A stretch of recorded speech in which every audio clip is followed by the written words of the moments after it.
This is VOCM Open Line. Call 709-273-5211 or 1-888-590-8626. The views and opinions of this program are not necessarily those of this station. The biggest conversation in Newfoundland and Labrador starts now. Well, good morning and welcome to Open Line. I'm your host, Darren Bent, and I have to say that it's Monday already. I can't believe it. I was joking earlier with someone that when I was younger that the weekend used to be 2 days long, but it seems like it's about 45 minutes now. Anyway, we're back here with Open Line and happy to be back. I have to say it was a great week, my first week on the air. Lots of calls, lots of interesting subject matters to deal with, and we're going to get week 2 started off hopefully on the right foot. And I got to talk about a few things that are in the news this morning. And of course, we heard from Premier Tony Wakeham on Friday afternoon as we were finishing up the show.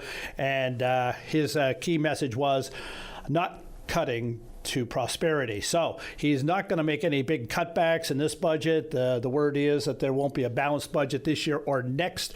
I don't think that's any surprise. But however, a new government and a fully new government. This is not like changing from Dwight Ball's Liberals to Andrew Furey's Liberals. This is going from Liberals to Conservatives.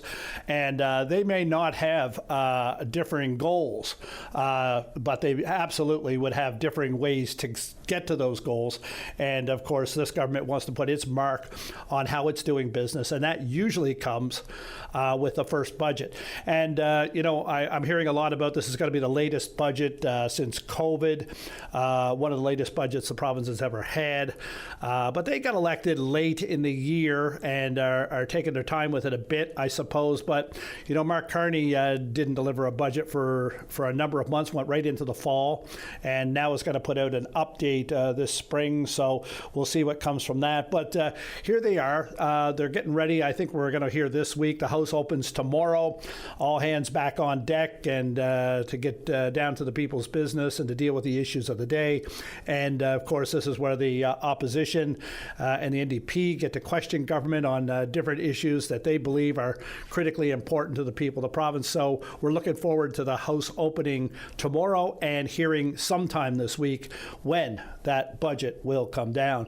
And of course, we're all waking up to cheaper gas in the province.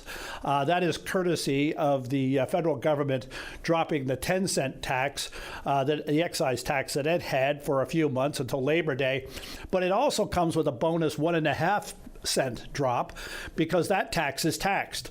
It never ceases to amaze me that the HST goes on top of the taxes that are put on the gas as well.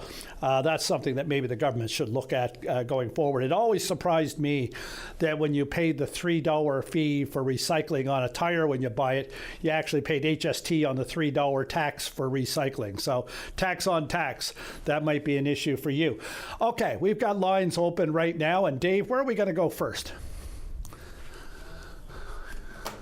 Okay, so here we go. We got Ross on line 1. Ross, good morning. Welcome to Open Line. Yes, good morning, and thank you very much. I'm 70 years old and I'm retired, and I'd like to talk a little bit about taxation. In my experience, like I worked 47 years in the workforce as a Red Seal journey person. I guess I was considered middle class. So I just wanted to put it out to see if other people have found the experience I have had. When I worked, my tax base was 50% of my income was federal income tax. Then it cost me 20% to spend the money I had. So I was left with 30% of my gross income to raise a family, put a roof over my head, basically fund 2 vehicles because it took 2 of us to work and whatever. So that was fine. We did that for 25 years. My kids grew up and moved away. Now, that being said, the government always said, put away a little bit of money for yourself for your retirement years. So once the kids moved out and that there was a little bit of money left, there was quite a big expense gone. So started putting some money in like a pension plan and blah, blah, blah. So then the time comes to retire. Because I have an income from a pension, I'm penalized on my different government pensions. There's a clawback there. Yeah, the clawback would have been something through either your employer or if you were through a union, I suppose, wouldn't it? I know a number of people correct. that they receive like a full pension with the point that when you get to be 65, the OAS portion is clawed back. Yes, correct. So, they tell you to, make it better for you in your golden years. But anyhow, that being said, that's fine. Now, I built a house in Mount Pearl in 1976, a new home. At that time, that cost me $33,300 through a loan I got from CMHC, Canada Mortgage and Housing Corporation. That house today, it's still there. If it went on the market, it would be worth about $300,000. Now, if I pass away and that house is handed down to my kids, there's a capital gains tax comes in, which the government claws back half of whatever the value of that house is. Yeah, and I'm not 100% sure on it, but there may be an avenue for gifting as well, right? That may avoid that, but there can be capital gains taxes. Unless you got it in writing, right? Like if I drop down dead today, okay, they acquire the home, so all of a sudden they're penalized there. Just thinking about, there's a big uproar now about the price of gas and everything, and everybody's thinking about, this 10 cents a liter and 10 cents here and 10 cents there. But just stop and absorb what I'm trying to get out to the people. We're gone beyond taxation. And this is why now it's so very hard for people to make do. Something has to change there, because we're being taxed to death. Yeah, and I know However, Ross. One of the things about all of that is we're so used to it that we're maybe like sheep. 2 cents here, 3 cents there. The biggest backlash I heard on any tax was the sugar tax, and of course that's gone away now, right? So, but the taxes that are already in place, we don't hear a whole lot about. One thing I will say, and I take an unpopular opinion on this. But the GST or HST is a consumer tax, but your income tax, they take it before you get to spend it, and in my view, that doesn't help anybody. If I got lots of money and I buy lots of stuff, I will spend more on HST than a person that doesn't have a lot of money and doesn't buy a lot of stuff. So if you're dealing with taxes that have less effect or more effect to those that don't have a lot of money, the HST to me is one of those ones where you could increase it, but you've got to take it off the income tax to give it to people to spend. People are happy to spend their money, and in a lot of cases don't have enough money to spend. So, but the unpopular view is if you increase the HST, the place will lose its mind, right? And it's a consumer tax, right? So. Yeah. Well, you take just like a normal car. Say you buy a car, and then you sell it, and somebody else buys it, and somebody else, and it goes down. And it's sold 5 or 6 times. The government gets more than the value of that car in taxes than what it was worth brand new. Layered taxes, right? Layered taxes, Ross. When they layer them, it's like paying the HST on the tax that they just took off of gas. Exactly. Paying tax on the recycling tax that we pay on buying tires. Layered taxes are absolutely annoying and frustrating. Yeah, for sure. Being nickel and dime to death. that being said, and you know, like here we are, a country in the world, and you know, we should be pretty well off, but we have homeless people, we have people that don't have food, we have seniors that are hurting. My other concern is I think the Canadian government should not be sending any taxpayer dollars out of this country until every Canadian in this country has a roof over their head, food in their belly, and health care.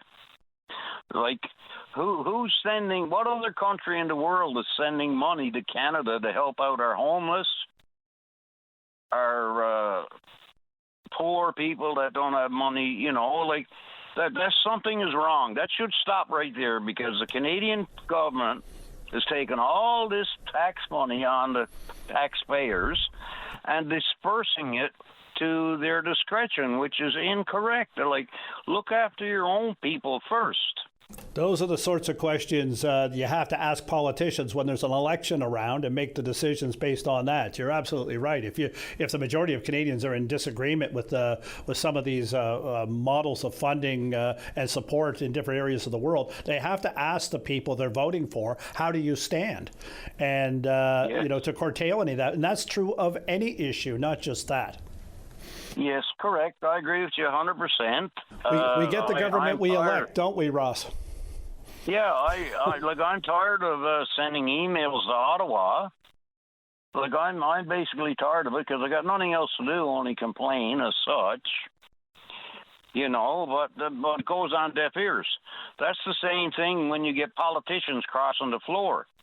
The politicians get elected on the voice of the people who support them to do what they said they were going to do, and then they walk across the floor and it changes the government. That should never be either. There's so many corrupt things going on in Canada right now, and it's all about the almighty dollar, and those that have money really don't care because it doesn't affect them. But for those that have a low income and are choosing to either eat or have heat, that's wrong in this day and age. You know, Newfoundland is a very rich province with all kinds of resources. We should be one of the richest provinces in Canada.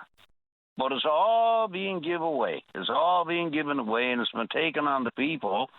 And, how much are the people going to take before there's a revolution or a revolt or something? They're wondering why there's so much crime. People are being forced to crime because they have to survive. It's hard to argue with anything you say, Ross. When will there be a revolution? Yeah. I don't suspect it'll be in my lifetime, if ever. But a tax revolution can happen at the ballot box, of course. And Canadians have to make that the number one issue, and then people have to vote on it accordingly. But until that happens, not much is going to change. Ross, do you have a final word before I let you go? And we'll go to another caller before the break.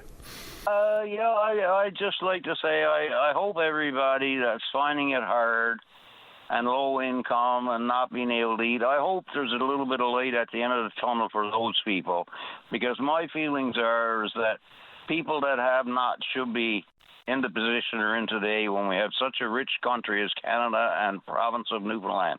Yeah, absolutely. In a country like ours, you have to feel and wonder for those who are struggling so hard. Absolutely. Thank you, Ross, for your thoughts this morning. You have a great day. Yeah. We're going to go now to Bill on line 2. Bill, are you there?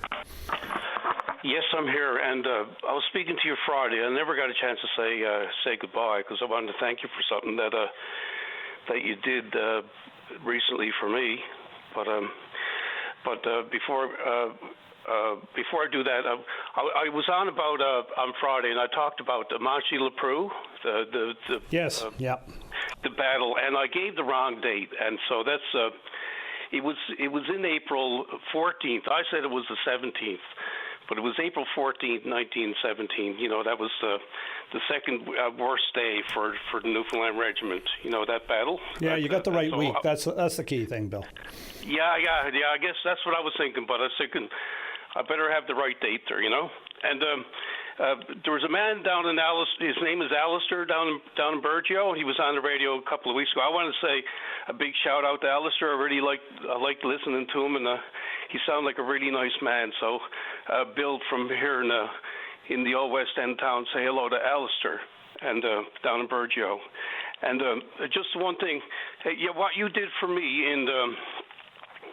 it was in January. Myself and my friend, we went around and I did up a little document about the Outer Ring Road, about my findings and the research I had done on it, and suggestions for improving safety on it. And I brought it around to all the mayors in the metropolitan area, and I brought it to your office, and you were the only one to actually reply to me and thank me for bringing it to you.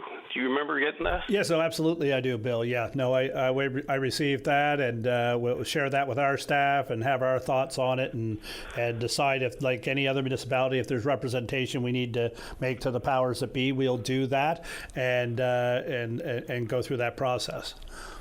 Yeah, so I wanted to thank you for acknowledging that, and like I said, you were the only one to do it, because I think I know people are probably tired of me saying stuff about it, but I did do the research on it, and I still think that I have some really good ideas for improving the safety on that thing, and because you were talking about it on Friday, and you're talking about they put up new guardrails and those things, but those guardrails are only containing the damage. They're only containing people that are rolling over and those kind of things. That's kind of like a... Oh no, absolutely. It prevents people from crossing the median and probably doing worse damage. You're right. So Bill, I'm hard upon the break now.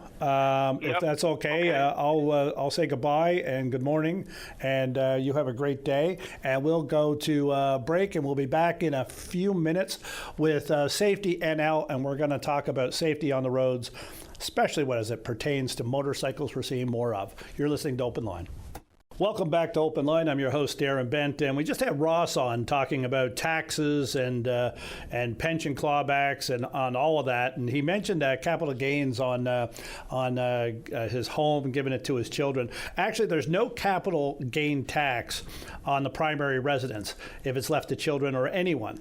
The capital gain is solely on a secondary residence. So good information there. And of course, the clawback that people see when they go from their pension to OAS is called a bridge benefit that they receive, and it's different with every pension plan, and it's not solely based on OAS. So if you're in that sort of boat, it's always good to know. Check with your employer, see how much you're being bridged until you get OAS, and then to try to determine through the federal government how much your OAS would be. Thereabouts, it changes from year to year, of course, and then see if you're going to be up a little money or down a little money. And I've heard from people who are actually getting a decent chunk of money less after the bridge benefit is gone. All right, we are going now to line 3, and we have Darren Dunphy on from Safety NL. Darren, welcome to Open Line. Thank you very much. It's great to have you here, because this is the time of year that we're seeing more. And look at motorcycle riders. I don't have one anymore, but I used to, champing at the bit every spring to get out the first dry day on the road, if possible. Maybe don't even wait for that. You get out, you're out amongst traffic that haven't seen you for a number of months. And of course, there's a safety issue there. Darren, what's the biggest issue facing motorcycle drivers and or regular traffic when it comes to motorcycles on the road when it all kicks off again in the spring? Well, I guess, first of all, you mentioned one for sure. Other drivers, right? We always talk, as motorcyclists, we talk about other drivers.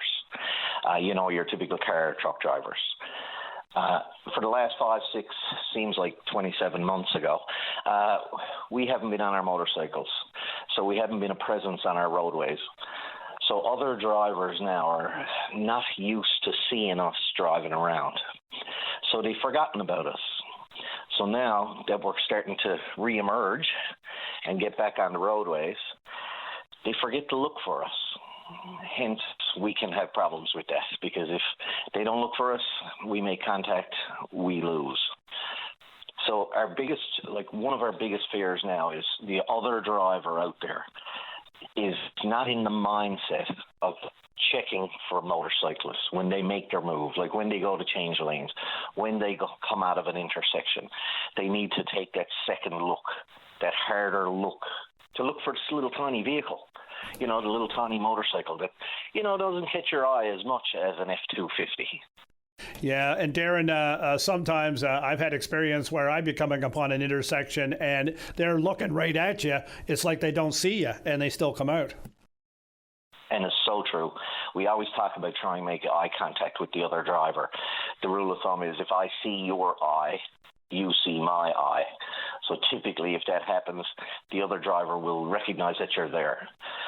But we do a lot of driver training, just everyday driver training. And people talk about, I looked, after an incident happens, and they'll always say, oh, yeah, but I looked. Yeah, but did you really look? It takes a second to a second and a half to 2 seconds for your brain to process what your eyes saw. If you just twist your head really fast, look left, right really fast, and go, out of an intersection or such, you're moving before your brain process what you saw. So it actually takes a second, especially if the object that's coming towards you is small, such as our motorcycles. The brain doesn't pick it up as quick. So you actually got to look for a second or a second and a half, then look left a second or a second and a half, and then go. So you're looking at 4, 5, 6 seconds, the whole process. I figure if 5 seconds is going to ruin your day, I think you got to check with your own scheduling department, because 5 seconds is not going to make a difference in your day, but it could make the difference in that motorcyclist's life, right? Yeah. And like you say, you're going to lose the collision if you're on a motorcycle for sure. Look, Darren, one of the things that we've all noticed over the past number of years is that our roads are busier, our intersections are more clogged. It's harder to get out into traffic and all of that. You guys do training for all drivers, motorcycle, otherwise. How much of a concern is that now when teaching people, about being patient, making sure they're doing what they're doing safely? Because, like you said, a lot of people are impatient and a lot of people are trying to get somewhere that 5 seconds quicker, and it just makes for a snarl up in some of these intersections. And of course, when you're getting out of driveways, not even so much driveways, but even parking lots, getting out into traffic. And again, you're absolutely correct. As you well know, our roads were never built for the amount of traffic that they're hauling today. A lot of our streets I'll just use in St. John's. I know the province in general is growing and growing in certain areas, right? But in St. John's, it seems like it's multiplied by 10. But our streets in St. John's and the interior of St. John's were never designed to carry the amount of cars that's on them today. So more cars, less patience means incidents. And most folks talk about incidents or accidents in their car or their truck. And it's a fender bender, so to speak. Usually in St. John's, say, where the speeds are, generally speaking, lower than on the open highways.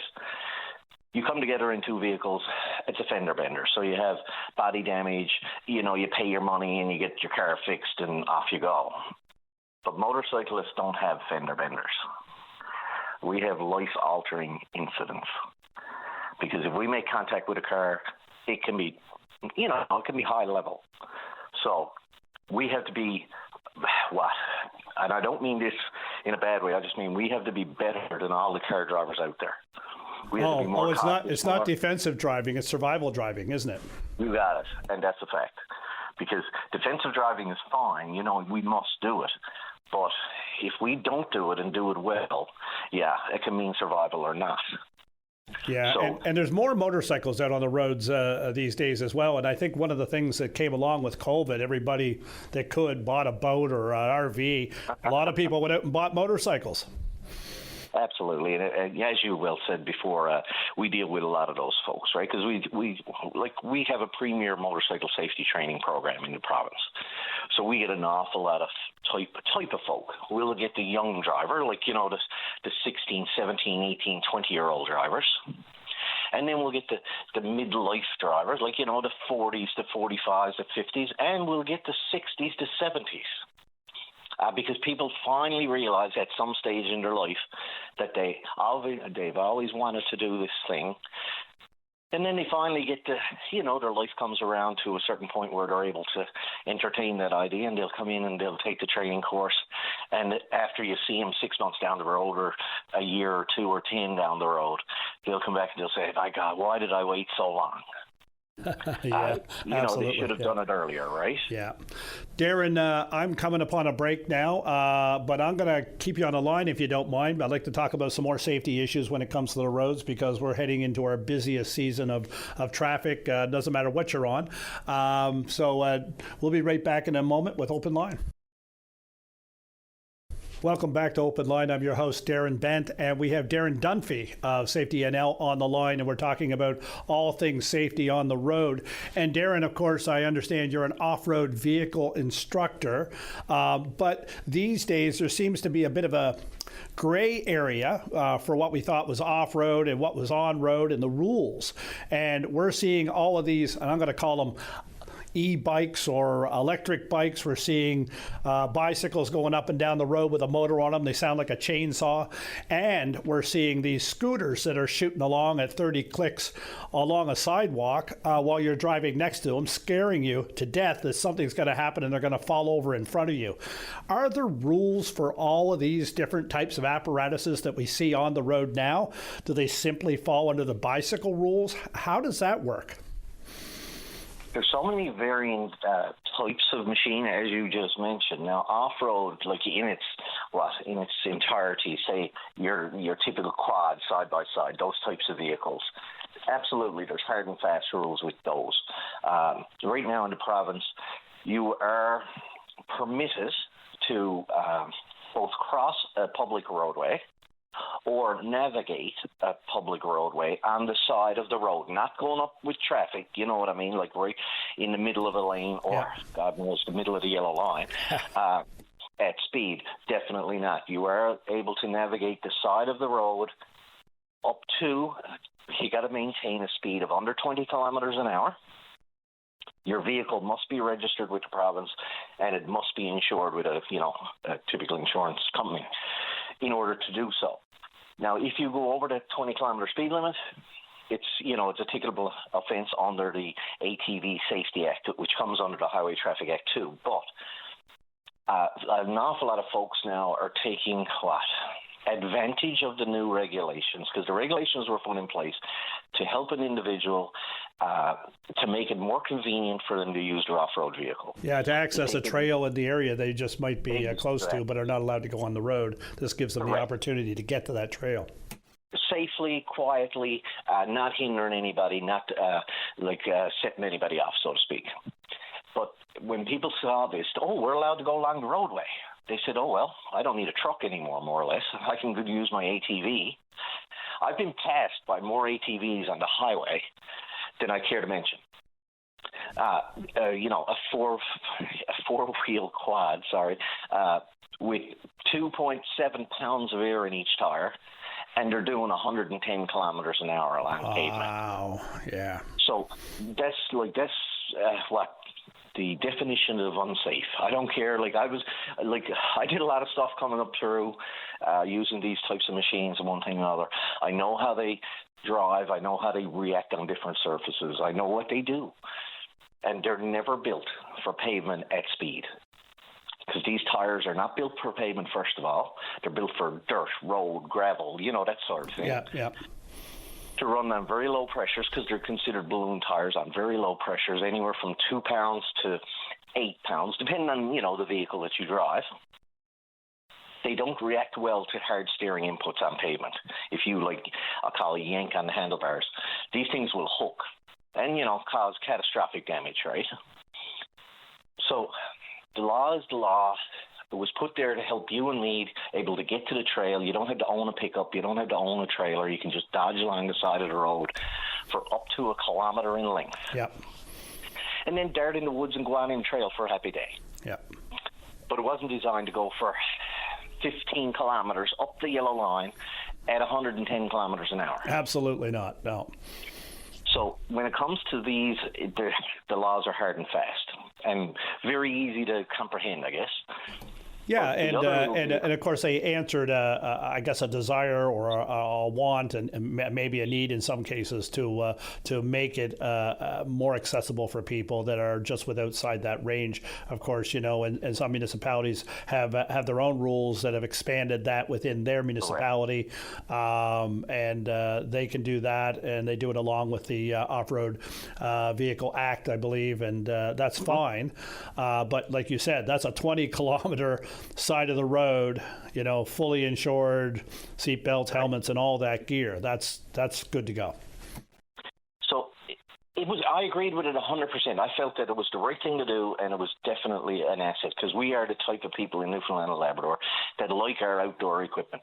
We love the quads, we love the snowmobiles, and all that good stuff, and we like to use them in our neighbourhoods, I'll call it, like around our living areas, and we like to travel on them, like go across the island and that sort of thing. So I thought it was a really good idea to change the laws and get them to a point where it was very convenient for folks to use their machinery. But unfortunately, people took that not one step, not two steps, about 27 steps beyond that, and turned these vehicles into, well, I don't care now, I'm allowed on the road, let's go. Yeah, and maybe they have a sense that nobody's going to stop them or chase them, and if you get that kind of complacent feeling, then you're more likely to do what you're saying in some cases, right? And law enforcement, which I've dealt with many levels of law enforcement through my career with the safety training organization that I'm with, and they find themselves in a situation where they're ill-equipped to handle this sort of law enforcement, I guess, because they're understaffed, first of all, no fault of their own. They're understaffed in big geography type areas, such as I live on the southern shore, so it's a fairly big geography wise, right? Like you got a lot of miles to go, and the RCMP surveils this area, and they don't have enough of officers to go around to cover this kind of area. So how can they keep on top of it? And then if they do see a quad going up the road at 100 miles an hour, if they do throw on the lights, to say, okay, well, we got to get this stopped, right? They're not going to chase it, though.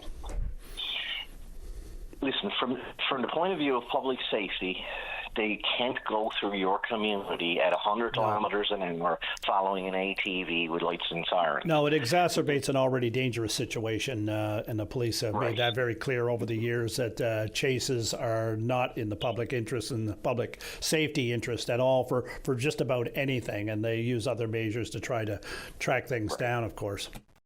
And to track things down, that takes resources. That takes time, effort, and resources, of which these folks don't have on a daily shift, like on their 12-hour shift or whatever. They do not have the resources to be able to dig in and try to, follow up on these. Oh, that was a red quad. That was those types of things. They just don't have it because I've dealt with them firsthand, and this is what they're telling me. And I feel for in that regard. But we are having a problem. Like you're on the other side there, like in the CBS side. I'm on the Southern Shore side. You guys had a problem over there, right, with like off-road vehicles on the road? I think everybody has an issue with off-road vehicles on the road at some time or other, for sure. Yeah. And we are poster children for it here on the Southern Shore.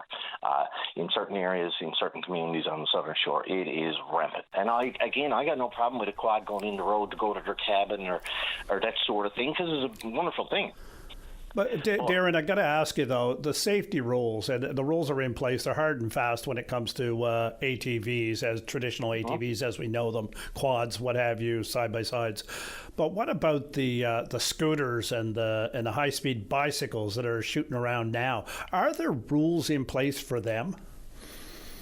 The rules are so vague when it comes to this because, unfortunately, the lawmakers, the people that put these things together, haven't kept up with what's available on the market. You mentioned the little bikes, sounds like a chainsaw. Well, that's kind of what they are. They got like a chainsaw engine in them. We call them whizzers. But they can do 48, 55 kilometers an hour along the roadway. Yeah, and they're annoying sound out of them too. I got to be honest with you, they're like a chainsaw going up the road.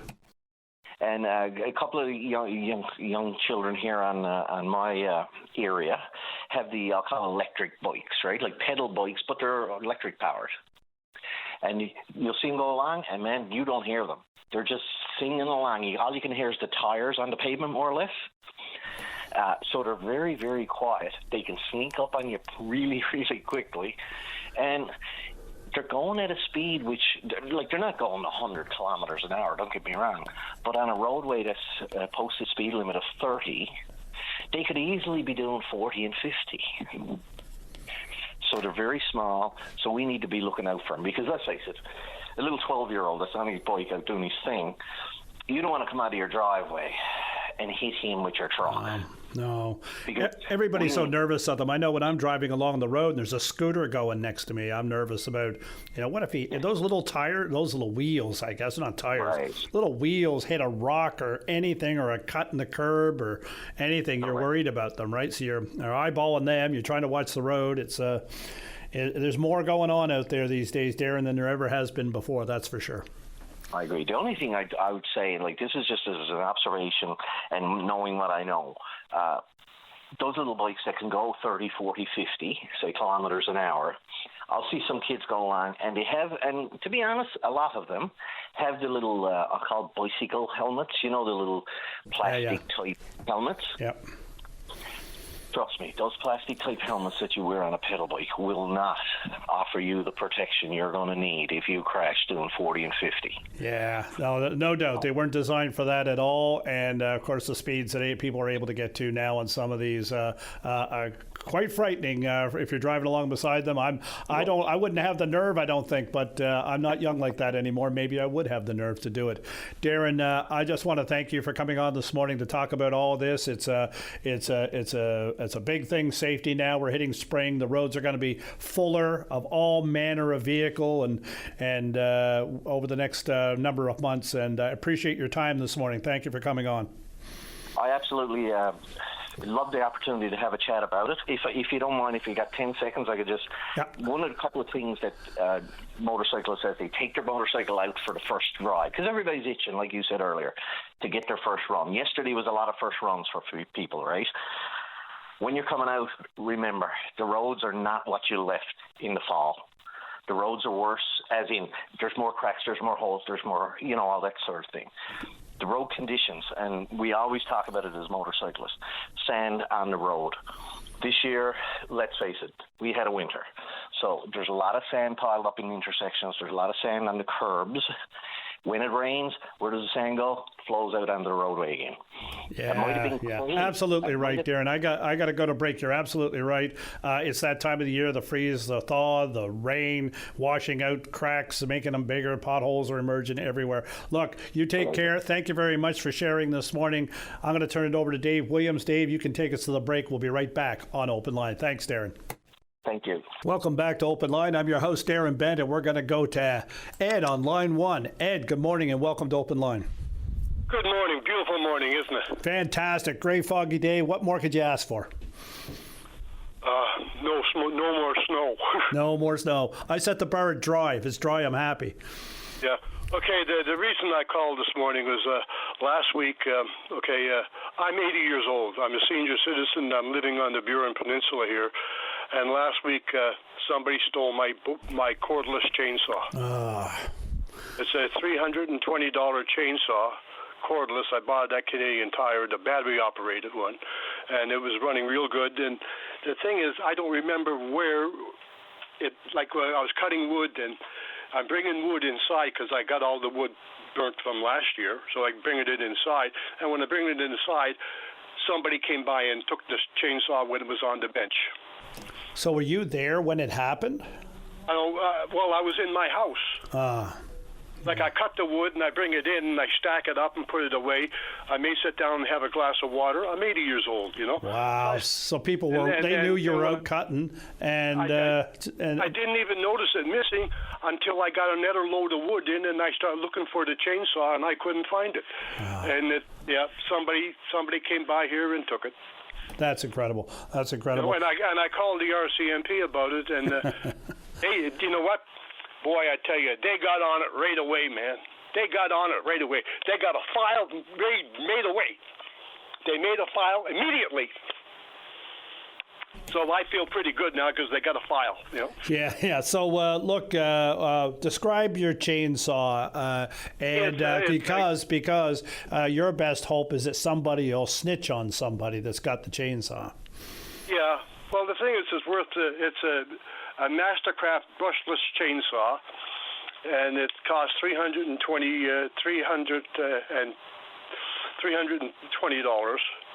I got it on sale, but I went over yesterday to Canadian Tire and I bought another one, but they don't have it in stock. But I got a rain check and all that, so I got a chainsaw coming. But meanwhile, I got a snowstorm coming here on Wednesday and Thursday, so I got to cut me some wood. Yeah, and where are you on the Burin Peninsula? In Garnish, beautiful downtown Garnish. Fantastic over there, yeah. I bought this place 20 years ago, and you know what?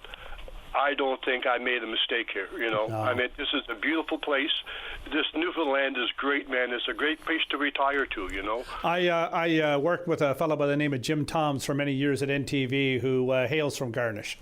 Also, Frenchman's Cove, fantastic golf course down there as well. Beautiful place. I've even had a boat a couple of years ago, and I've been out fishing on Fortune Bay, and a couple of years ago I had a whale jump out of the water. About 200 feet away from me. Wow. Now, I've done fishing in northern Ontario, and you know what? This is different. Yeah, it absolutely is different, Ed. So, look, we got your number here. Dave has your number. You'll never forget. Yeah, no, it is. It's truly fantastic down that way. Beautiful, right down the coast there for sure. And look, Dave has your number. Stolen chainsaw, Mastercraft version. It's one of them battery-powered chainsaws. And the reason I have a battery-operated one because I'm 80 years old, and I don't want to run a chainsaw that's got gas and oil burning on it. Yeah, that's right. It's the same with my lawnmower. I got the lawnmower with the same thing. It's a cordless. It runs off two of these batteries. Oh, you're high tech. You're high tech. So the thing with these three batteries, I can keep them charged. I can run all three of them on the chainsaw in the wintertime, and in the summertime I can run the two in the lawnmower. So I'm using them as I'm using them, and it's working out really good. Yeah, no, the technology is great. Makes it easier for all of us as we get older and want to do things simpler, for sure. I just don't like walking behind a lawnmower that's spewing out fumes and oil and gas, you know. And loud. And, you know, so I think I got a really good system, and now with the price of gas, I think I made a good mine, but now somebody stole my chainsaw. Yeah, so we got your number here, Ed, and if somebody knows something about that chainsaw that was stolen, right off a bench where a guy was cutting up some wood to get ready for the year, sad commentary, really. Warm. I need just to keep warm. Yeah. You know, what am I going to do? Burn my money? Yeah. Okay, Ed, I'm going to let you go. We have your number. If anybody wants to call in and offer some information for that, we'll get back to you and let you know. And all the best. Take care, Ed.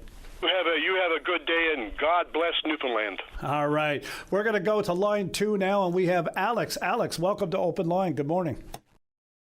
Very pleasant morning to Mr. Williams, yourself, and all your staff. Thank you. What's on your mind this morning? I heard a very pleasant conversation Friday, I think it was, and it was more or less aimed, I think, at seniors who were seeking a little bit of help. I'm no stranger to that myself, and I heard seniors NL mentioned, and I remember them, spoke to them a couple of times over the years, and they were very pleasant. And right away thought, I've got a couple of people, groups in St. John's. These folks are based. And I thought, boy, these guys have gone the extra mile so many times, I can't even count. And are they ever helpful? So I thought I should mention them. And the thing is, one group is called Empower, EM, Empower. They're in St. John's, and I got a hold of them primarily due to having serious disabilities, but all the same. So they're in the book. I just Google everything. I looked them up. And another group is called Connections for Seniors. another group based in the St. John's area. I should relate that in my experience, I'm nowhere near St. John's now, but there's certain things, of course, these groups can do if you're in the neighborhood, but they've never let that hold them back from doing anything and everything they can do to support and advocate and give me help of every kind, even though I'm not even right in the area. So don't feel hindered if you don't live in St. John's. Don't let that stop you. These guys are super helpful, really. It's really worth the call if you need a little help. Alex, thank you for that. And of course, Connections for Seniors do all kinds of different things. I think they even have some housing, and I believe they do like a Meals on Wheels type of service as well. So there's all kinds of things they can help with. I'm not 100% familiar with Empower NL, but you can find them online, and I believe they deliver all kinds of services as well. And we had a call in afterwards mentioning the Newfoundland Labrador public libraries offer courses and different things, information for seniors. So there's lots of stuff out there, and if you're looking for something, hopefully you'll be able to find exactly what you're looking for. But I appreciate your help with that, Alex. Alex, have you used Empower and or Connections for Seniors yourself? Initially, primarily Empower for years, and then later on, Connection for Seniors. I've been supported amazingly by both of these groups since I was like 52 years old, and I'm 71 now. Okay. And even though I'm nowhere near the area, I'm way outside their area, but in spite of that, neither can exactly do everything they would be able to do for me. Say I live Mount Pearl, CBS still, or in St. John's, but boy, they sure are there for you. If they can help you, they will. That's excellent. Alex, thank you very much for calling in and bringing our attention to those groups, Connections for Seniors, Empower NL, and of course Seniors NL and the Public Library System all offer programs, information, and support for seniors throughout the region and the province. Alex, you have a great day. It's time for the news. We'll take it away. We'll be back in a few minutes with Open Line. Welcome back to Open Line. I'm your host, Darren Bent, and this Monday morning is rolling right along. Earlier, we had Darren Dunphy from the Safety NL on. He talked about motorcycle safety as motorcyclists are champing at the bit to get out there and enjoy the year. It's going to be a cool week and so forth, but usually a bit of dry pavement and everybody's ready to get their motorcycles out on the road. And of course, something else that happens this time of year, and it's really 12 months of the year now, but something that happens this time of year is that people with ATVs are getting more active and out on the trails. And I have with me on the line Rick Noseworthy, president of Avalon Trailways. And of course, Rick, you and I probably been going back and forth for 30 years doing interviews about ATV safety and ATV operations and so forth. Welcome to Open Line. Thank you, Darren. Thanks for having me on. I appreciate you reaching out, and you're right. My God, myself and you have talked about this longer than we care to admit sometimes. Absolutely longer, because that kind of dates us a little bit, doesn't it, Rick? Look, it certainly does. Look, this year, this winter, unlike last winter, but even it happens every year, but we've had a lot of snow this year and a lot of rain and then more snow and then freezing and melting and runoff and all of that. That poses a particular problem for ATV users when they're going out on trails and backwoods and all that sort of thing, doesn't it? Oh, Darren, it certainly does. And, I can wear both of my hats now as an ATV safety instructor and, like I said, the president of Avalon Trailways, but also as president of Newfoundland Trailways. It creates a problem with us there as well because, when the snow melts, we don't know what's underneath it. You know what we're dealing with, washouts. Like one very interesting thing, a culvert is just a culvert until it becomes a problem. A culvert lasts 40 years, give or take. Considering when the train left, back in I believe it was 1988, so the newest culvert, on the trail now is probably 40 years old. So they're all starting to give us trouble. So we are replacing the culverts. Roughly, there's about 4 culverts per kilometer.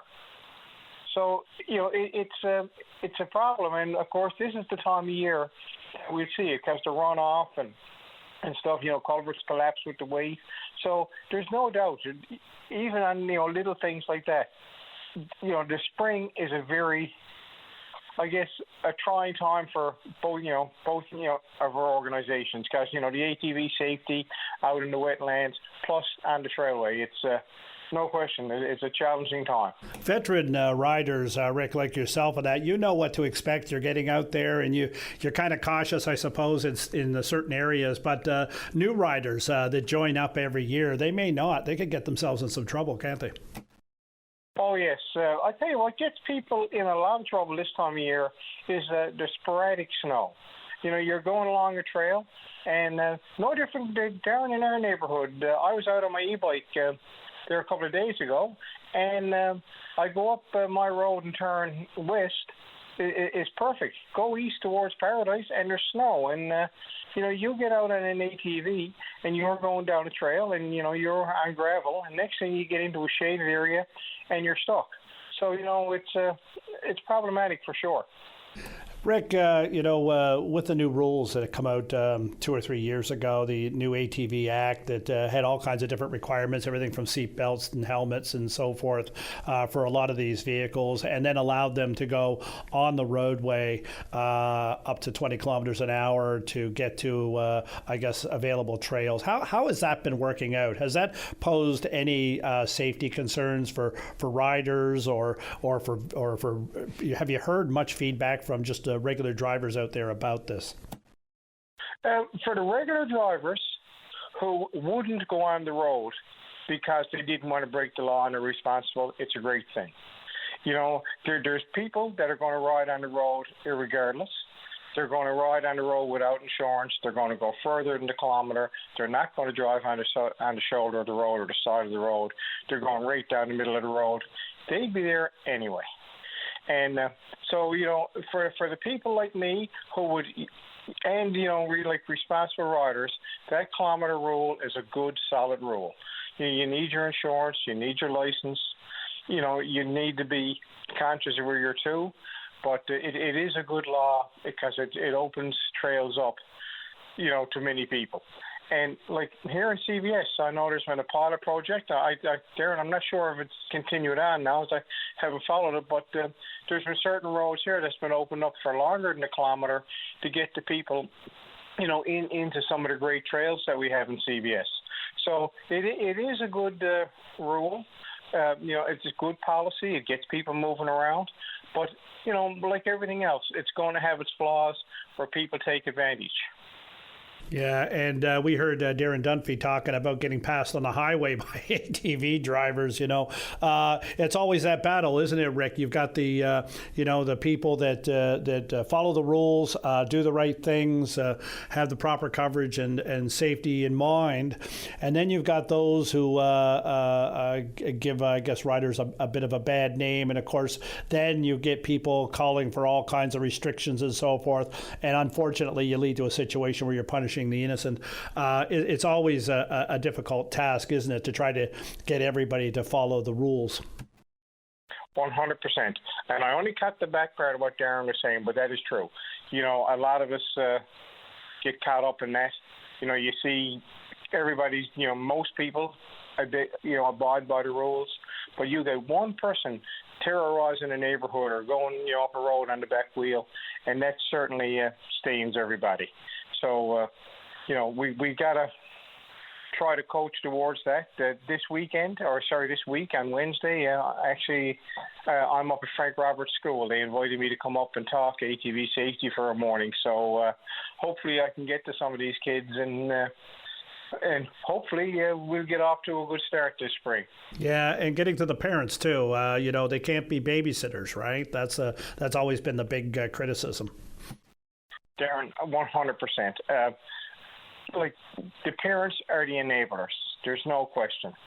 When you got a 14-year-old or a 13-year-old or whatever age on an ATV, someone had to give it to them. And I always use the analogy, like if a shark eats somebody, it's not a bad shark. It's only what a shark does. And, you turn an ATV over to a 13 or a 14-year-old or a 15-year-old, whatever. He's only going to do what a 15-year-old is going to do. He's not going to go to mom and dad and say, this is not safe, mom. No, I'm not going to take this machine. He's going to do whatever in his power to get that machine. And nothing against him, but we all give in to peer pressure. And you get some guys, 3 or 4 of them together, there's courage there, Nate, and overconfidence, and one trying to outdo the other, and that's when you run into trouble. A kid rides with his parents, I hear it all the time. Oh, he goes with me, he's perfect. I let him take the machine because when he's with me, he rides so good. But you look at it, when you were 15 years old, did you act the same around your buddies as what you did around your parents? Oh, absolutely, Rick. Absolutely. 100%. If you did, you were getting your lunch money stolen, right? We have 2 different personalities, and parents got to realize that the child that rides with you is not the child that rides with his buddies. No, absolutely, Rick. And I might have been being a little facetious there. So there's probably lots of witnesses to the contrary of what I was suggesting. Anyways, Rick, thank you very much for coming on this morning, and keep up the good work in the safety business. It means a lot to a lot of people, and of course, you're probably helping to keep people safe, save some lives, and sharing the good information on ATV and quads and side-by-sides and all of that, because so many people love them so much in this province. Thank you very much, Rick. You have a good day. Well, I appreciate the opportunity, and if you see any problems on the trail, on the T-Railway, please reach out to us at trailway.ca and let us know, because we're not out there to see it. There's 880 kilometers of trail. So if you see something, let us know so we can try to get something done. Rick Noseworthy, president of Avalon Trailways, thank you very much. We're going to go to break. We'll be back in a few minutes with Open Line. Welcome back to Open Line. I'm your host, Darren Bent, and we've had a fast-paced morning this morning, talking a lot about safety out on the roads, ATVs on the trails, motorcycle safety, all the vehicles that have been stored away for the winter. Most enthusiasts are getting them out now, getting them ready. A couple of nice days, and you see all kinds of things on the road that you hadn't seen in a while, including bicycles that go way fast, scooters that shoot down the sidewalks, and so forth. If you have any thoughts on any of that or want to offer some opinions, please give us a call, 273-5211 or 1-888-590-8626, open line at VOCM.com. Okay, next up, I am going to line 1. On line 1, I have Leah McDonald, and Leah McDonald is going to talk to us about something that is absolutely wonderful. It's a play that she and Peter Halley co-wrote, Understanding Wonderland. And of course, it's the Lewis Carroll story, but it has a unique twist. Leah, welcome to Open Line. Hi, Darren. So nice to talk to you. Nice to talk to you too, Leah. Tell me a little bit about what the difference between Understanding Wonderland and Alice in Wonderland is. So it's all the same characters that you know and you love and you recognize, but in this version, almost everybody that Alice meets when she's down the rabbit hole is somewhere on the autism spectrum. So Tweedledee is nonverbal, and he speaks with an iPad using an assistive communication device. The Cheshire Cat struggles with making eye contact. The Duchess wears noise-canceling headphones. She has a hypersensitivity to loud noises. Each of them shows how autism affects everybody in a different sort of way. Leah, you launched this last year, I believe, and to great response. Just tell me a little bit about what the feedback has been for this type of offering in the theater.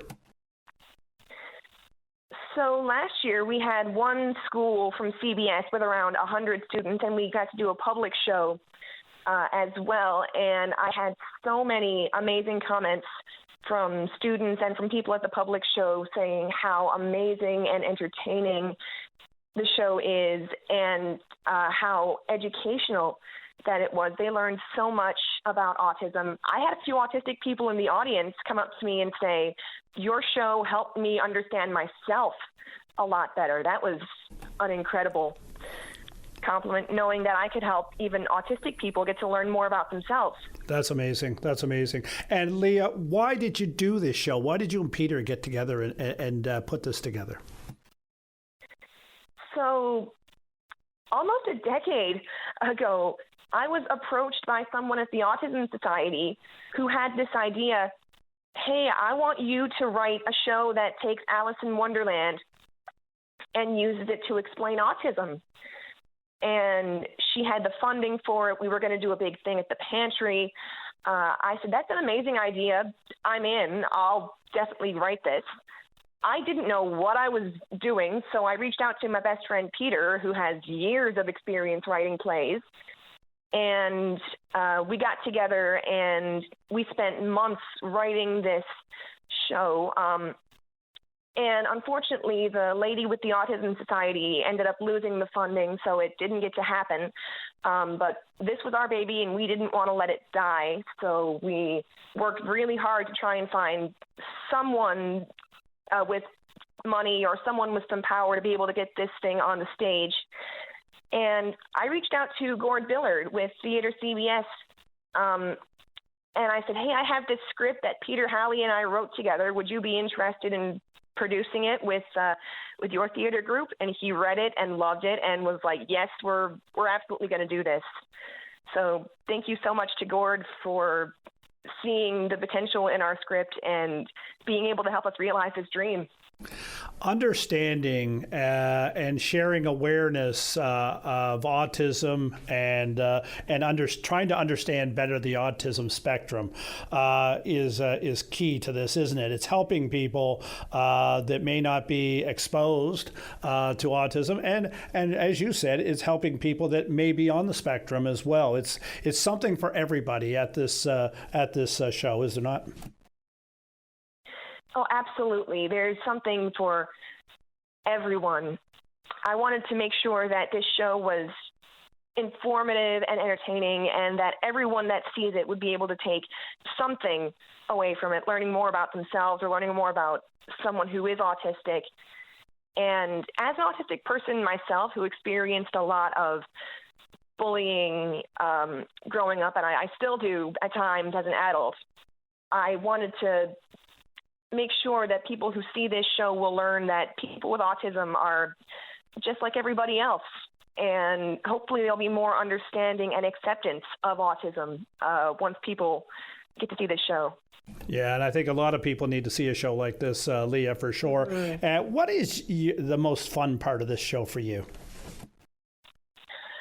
So the most fun part of this show is, so one of the characters, the Caterpillar, he gets to do this amazing rap that myself and Peter Halley wrote. We wrote the words, and Kyle McDavid at Best Kind Productions came up with the music. It's absolutely awesome. It's the highlight of the show for me. Getting to hear him do that and getting to be his backup dancer is so much fun. We have a blast in rehearsals when we do that part. And the audience absolutely loves it as well. We had a little kid last year in one of the school shows. During the Q&A, he asked, is that rap song on Spotify? That was the ultimate compliment. That's absolutely fantastic.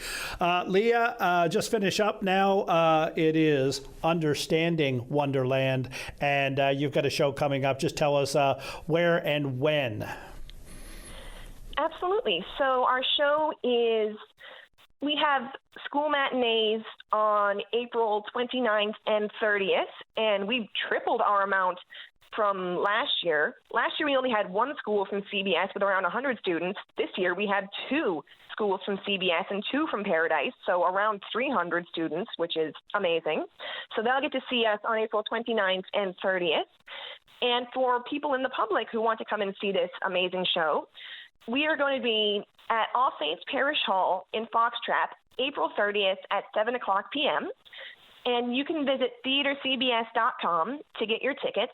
And the tickets are pay what you can, so we can make this more accessible for everyone that wants to be able to see it. That's great, Leah. Thank you so much for coming on and talking about Understanding Wonderland. Congratulations on the show. It's a fantastic addition to what's already out there. And of course, I encourage if there's schools out there and educators out there that are thinking about something like this for their school, get in touch with Leah or Theater CBS, and they'll help you down the road. Leah, you have a great day. Thank you so much. You as well. Thank you. All right, that was Leah McDonald and Understanding Wonderland, and we're going to take a break right now. We'll be back in just a few minutes with Open Line. I'm your host, Darren Bent. Welcome back to Open Line. I'm your host, Darren Bent, and we're going to go to line 2 with Danny. Danny, welcome to Open Line. Yeah, Darren, you're doing a great job there. Is any work out there now? Yeah, I'm not 100% sure of that, Danny. I know there's been a lot of talk of Bull Arm recently because of the Bay du Nord. Mothball? I don't know if it's mothballed. I don't think it's mothballed, but I'm not sure what work is going on out there. I'd have to look that up for sure. Is there a machine shop out there? Yeah, and you're asking pointed questions, Danny. I do not know. Yeah. Yeah, but we can find out, though. Yeah, it's all right. I'm retired from the federal government. I'm going back to work.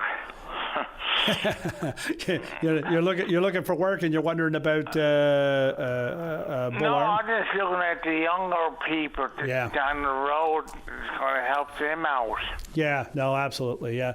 And there's been a lot of talk, I guess, with Bay du Nord, if it comes online, when it comes online, maybe, that Bull Arm would be a key site for work for that project, which would be great, of course. But I'm not sure what's happening out there right now. A lot of infrastructure, that's for sure. So it's there to be used. Yeah, and something else I got to ask you. This place was booming here one time when they discovered oil and gas. And we had pipe yards down Tobey Road, and we had the waterfront booming, and now it's kind of dead. Yeah, and as well, of course, one of the things that happens with offshore is that that's where the work is. Once you get the projects built in places like Bull Arm or Marystown or wherever it happens to be, or serviced in any of those places, the work is not here on the ground. It's offshore, and then that becomes specialized rig work and so forth. So, yeah, no, it may seem a little slower, but there's lots happening offshore for sure.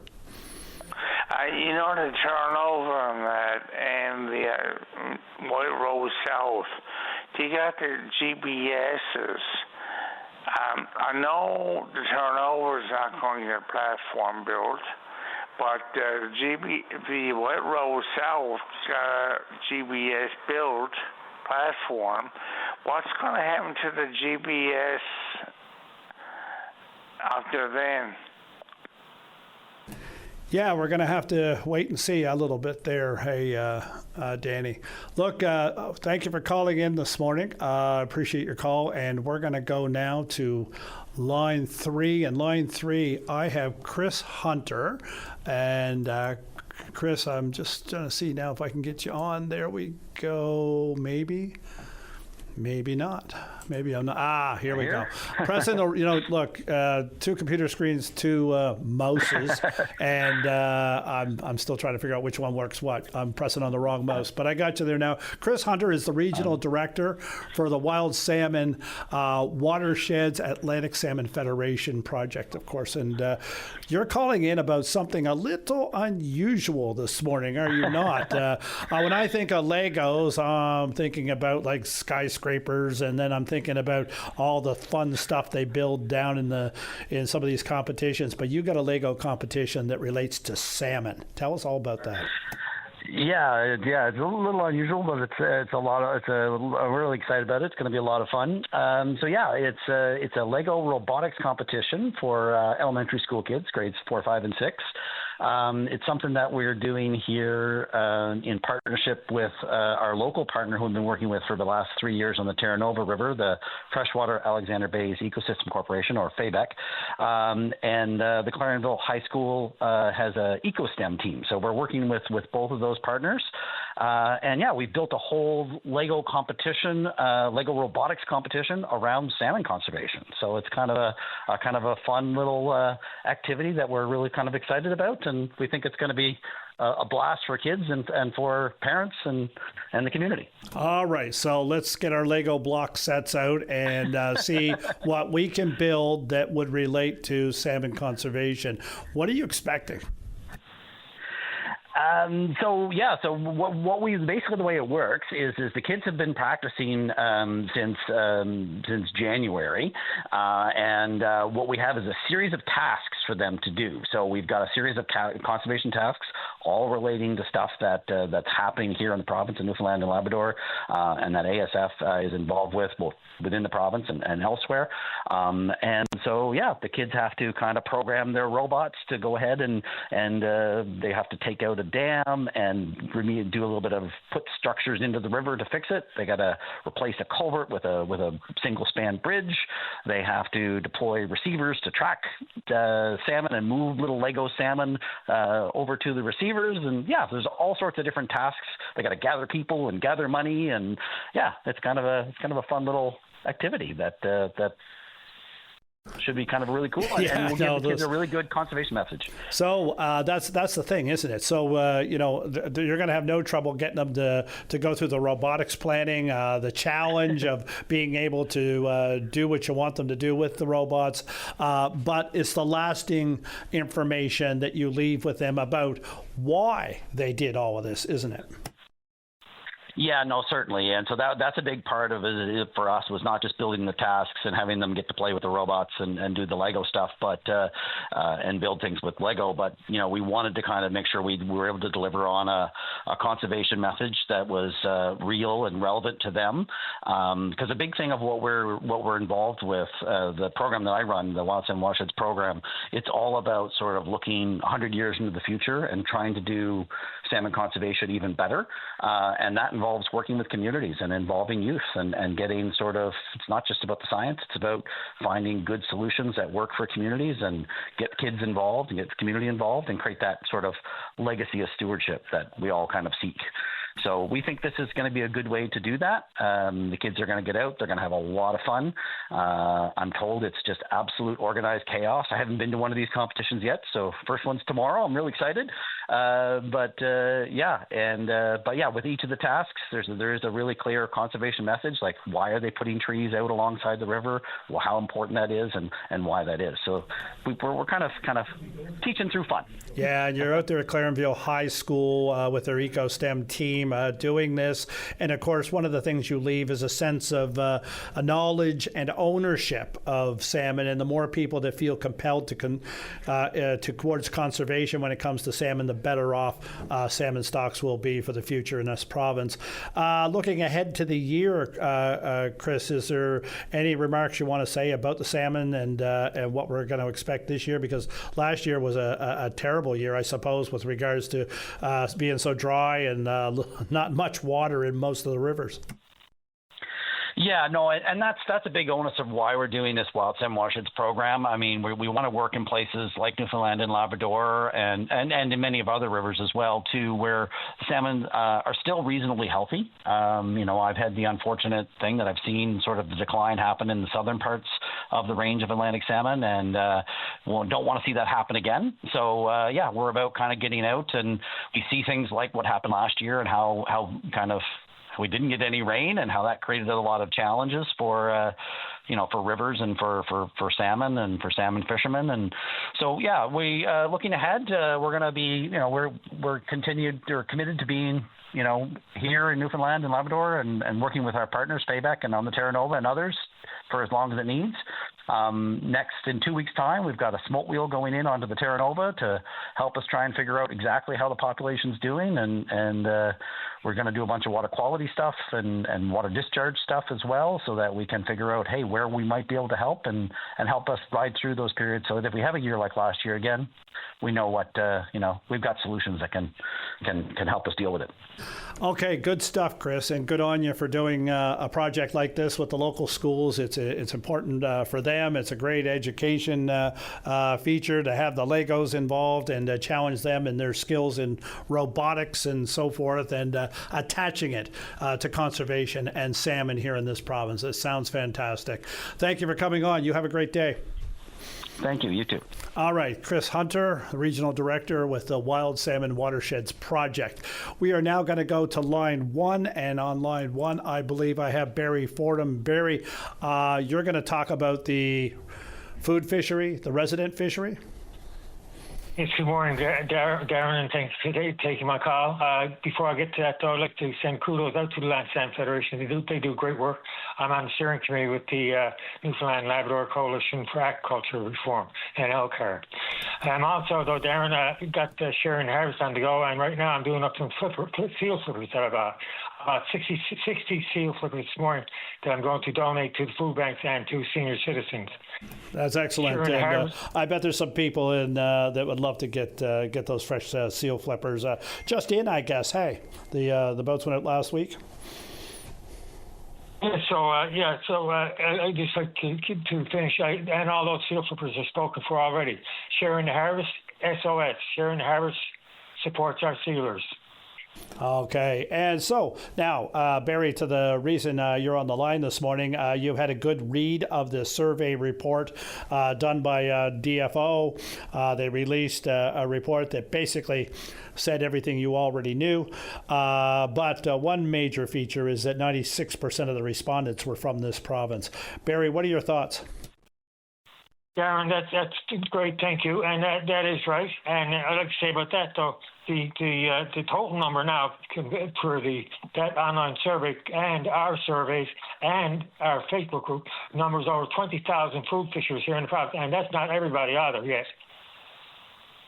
So where do you go from here? You've got a meeting coming up with the federal minister. That's a positive step, I suspect, for your group.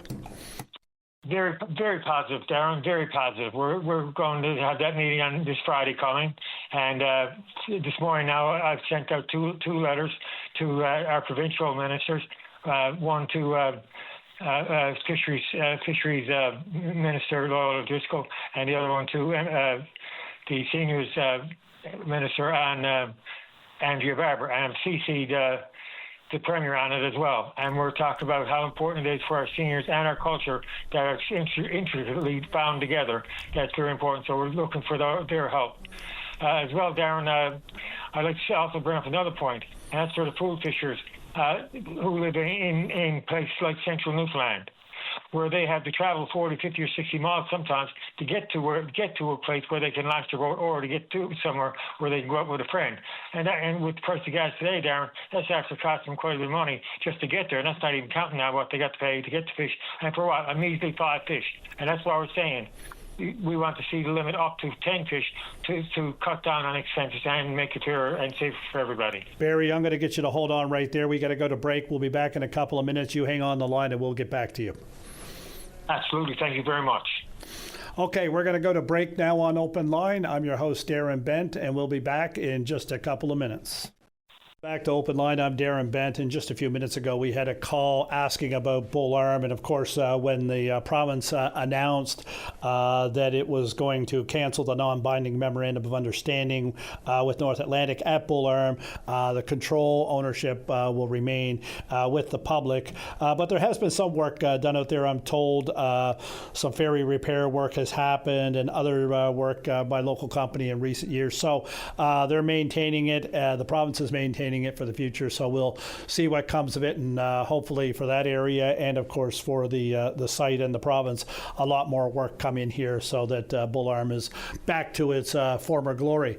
On the line we have Barry Fordham. Barry, you were saying the safety and recognizing the need to change what we've seen for the past number of years with regards to the food fishery is paramount. You think that maybe the federal government, the federal minister Thompson from Newfoundland and Labrador, may be getting it this year, and that it may be changing. Do you think that's a real possibility?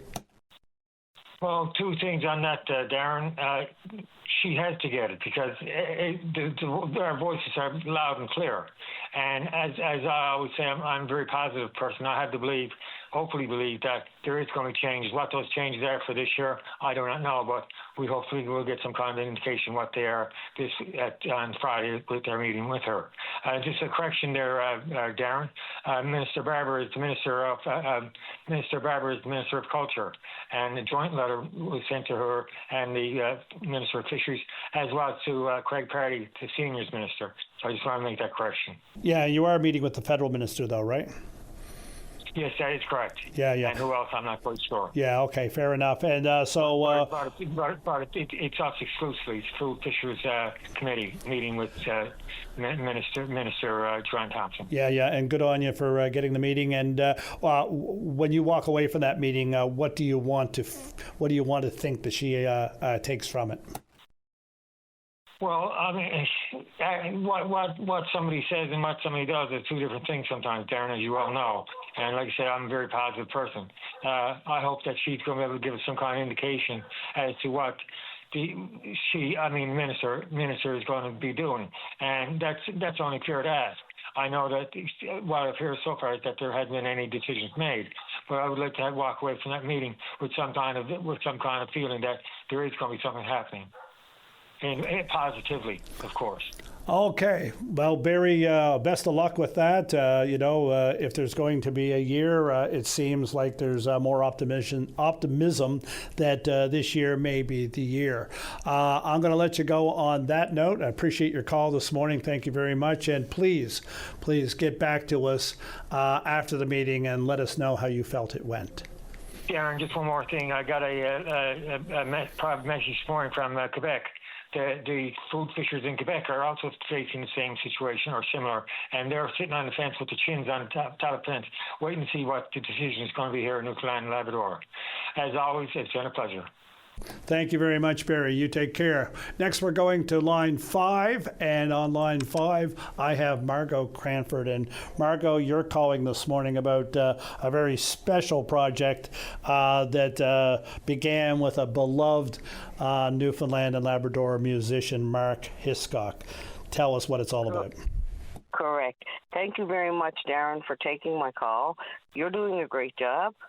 And I have in my hands the book Dory the Doodle, Backpacking in Newfoundland, in Mark's honor. And I have sitting beside me Kelly, his beautiful wife. This is a fundraiser. It'll take place this Saturday, October 25th, from 1 to 3. And that's at Mount Scio Road. And if yourself and Dave can come along and get some books signed, well, there you go.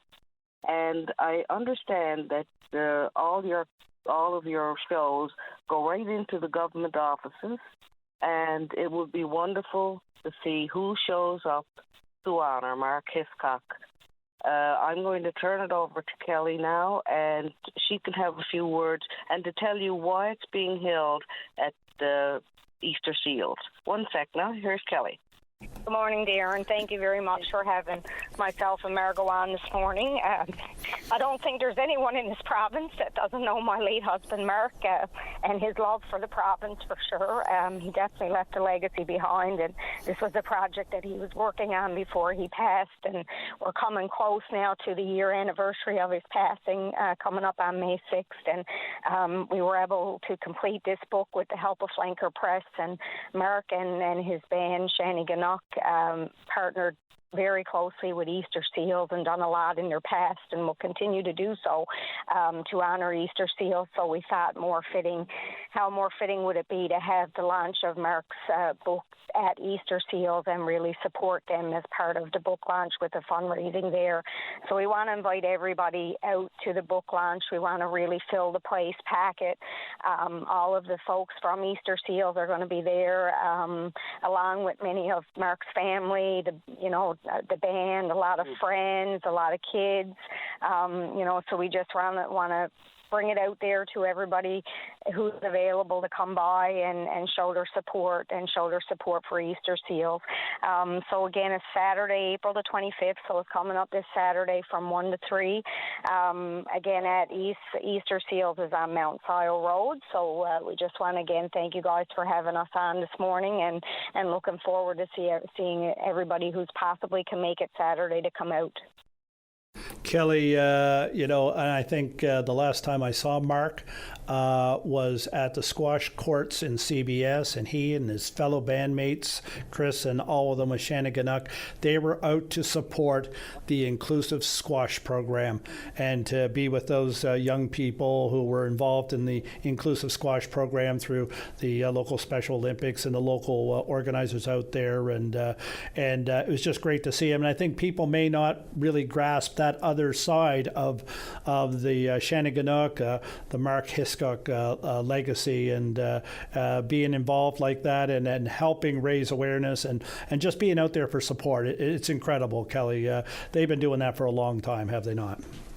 Yes, for sure they have. They're definitely a big community support. And, like I said, we talk about the province and the support across the province, but these guys support right across the country. So, being able to do this and, being able to even share, this project that Mark started before he passed and being able to bring it to children. Mark was a big supporter of children as a whole. He loved children, and so did the rest of the guys. So, to see the book, Dory the Doodle, Backpacking in Newfoundland, and inside the book, it highlights many places in St. John's, and, it was Mark's dream to have it going across the island and highlighting all the special places in the island that we can show our tourists and show to the people that live here. So we'll keep it going for Mark, and like I said, like you said, they are big supporters in this community, and we'd love to see everybody out there. Well, Kelly, this project is a little dear to my heart because I travel with my dog a lot. Bella rides with me, and the smiling face sticking her head out the window creates other smiling faces as we go along. So it's an incredible effort, and I have to say, and I don't know if Margot, you want to speak to this, but the incredible illustration in this book, Dory the Doodle, is just fantastic. It jumps off the page, doesn't it? Yeah, actually, Corey Majot is from Gander, and he's done a book for us before about Saku, the man who walked across Newfoundland, and I loved it back then. And, of course, Gary contacted Corey to see if he was able to do this, and he was very, very happy. So he signed the contract. We were in which hotel, Gary? We were in Sinbad, and Corey came over and sat at the table, and, we had a chat, and you are absolutely right. The illustrations are gorgeous, and it does jump off the page. But once again, thank you very much to yourself and Dave and VOCM for allowing us to say our piece. And remember, government members, we are looking forward to seeing you and meeting you in person. Okay, just quickly, Margot, where and when, and this is a fundraiser for who? Correct. For Mark Hiscock. Well, it's for Kelly and her husband, Mark. We are donating a portion of the sales to Easter Seals, and Flanker will match that. So that's where we're coming from. This is our business, of course, with books, and we are honored to be asked to do it, actually. So anyway, I knew Mark, and I knew his grandmother used to play cards with her. So once again, it's at Easter Seals, 206 Mount Sile Road this coming Saturday, October 25th, from 1 to 3. April, sorry, what did I say? October, very good. Not October, maybe. Hey, April. Yes. Okay. Well, look, Kelly, Kelly, on behalf of Mark, of course, and Margot, thank you very much for calling in. It's a fantastic book, fantastic fundraiser. Thank you so much for doing this. Mark's legacy will carry on in a new way, and it's just a fantastic illustration, of course. So, thank you very much. We're going to take the break now and go to news. You're listening to a rebroadcast of VOCM Open Line. Have your say by calling 709-273-5211 or 1-888-590-8626 and listen live weekday mornings at 9 a.m. Back to Open Line. I'm your host, Darren Bent. We are in the final hour, but there's still time to get a call in. If you have something on your mind, you can reach us at 273-5211 or 1-888-590-8626 and through the Confuser Open Line at VOCM.com. And I'm going to Leonard on line 4. Good morning, Leonard. Welcome to Open Line. Yeah, good morning, Darren. How are you this morning? Pretty good. How are you this morning, and what's on your mind? Well, I'll be honest with you. I guess you're aware we have a significant freezing rain event that's coming up probably around Tuesday evening and going right into Thursday morning. You're looking at probably 18 to 20 hours of freezing rain. No doubt, I don't know what kind of wind is with that event, but there might be power outages. I don't know if you can direct me to the right people in my town of CBS, but what does the town have in place for emergency plan when it comes to event like that? Is there a warming center going to be set up? Because people that are on oxygen and stuff like that need to have a source to hook up their oxygen. What kind of emergency things do the town have for events like that? Okay, so CBS, like most every other municipality, has a plan just like what you're talking about. And of course, in that community, there's a partnership with the Salvation Army Church. And if there's need be, if there's a situation where people are isolated or need to be able to get help if the power goes out for some period of time, of course, the resources at the Salvation Army Church are brought into play.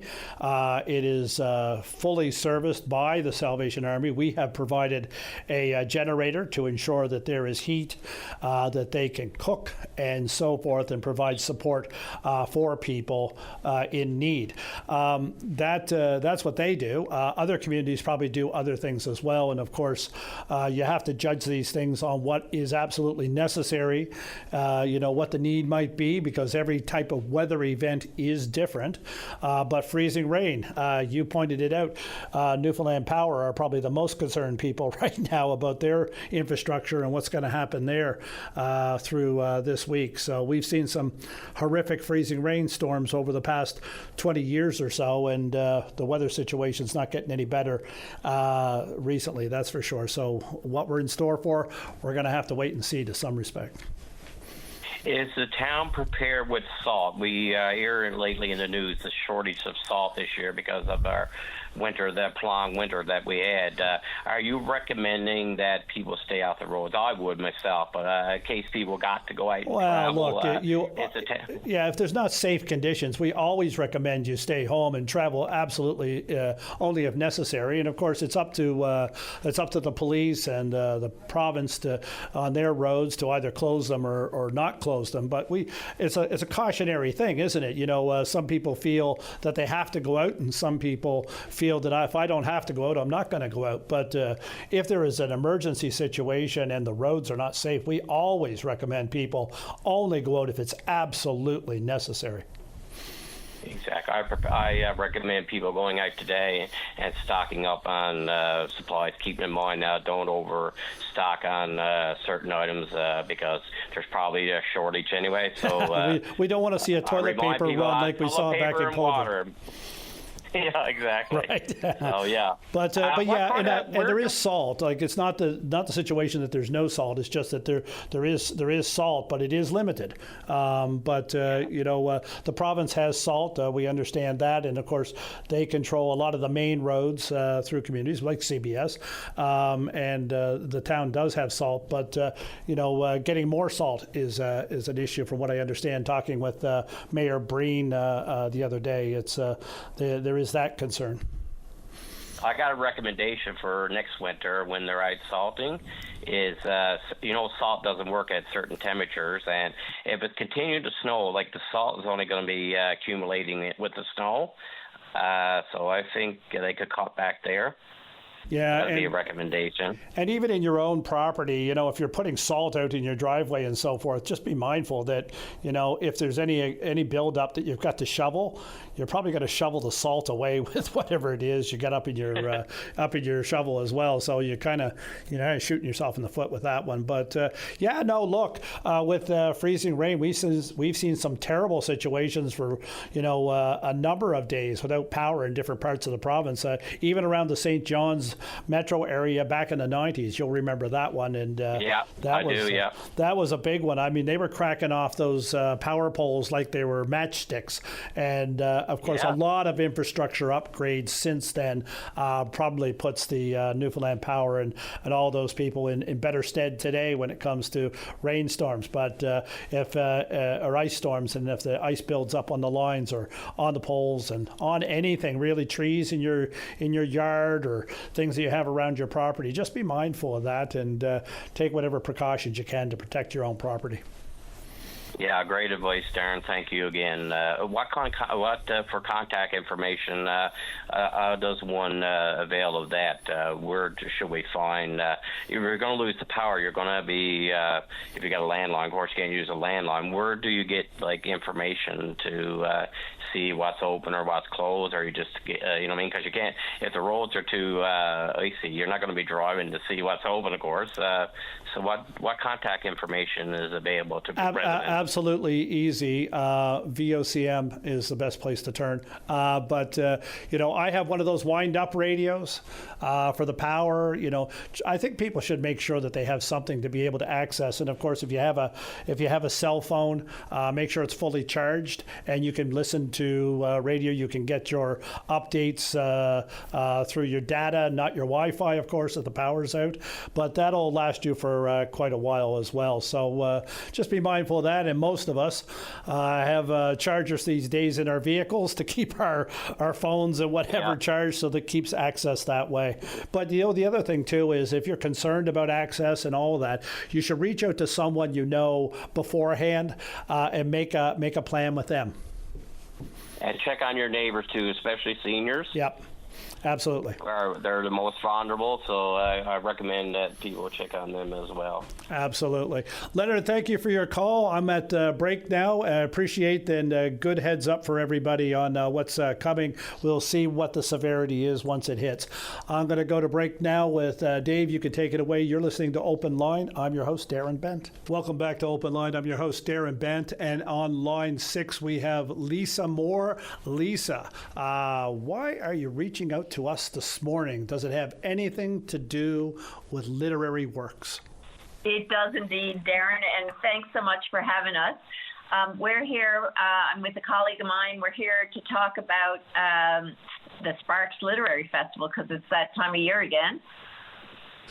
Okay, so for those who don't know what the Sparks Literary Festival is, give us the bones of it.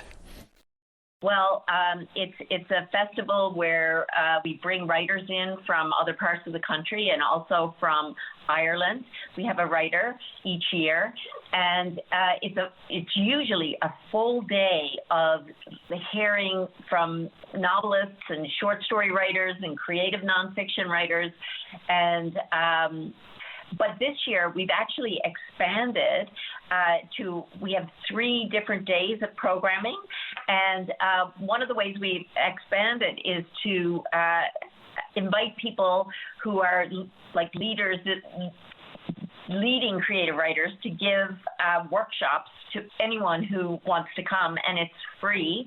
and we're very excited about that aspect.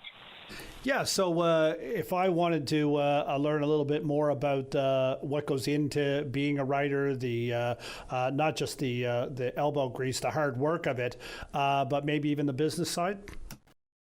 Well, I'm sure people will talk about the business side. I can give you an example of some of the stuff that we're going to be offering.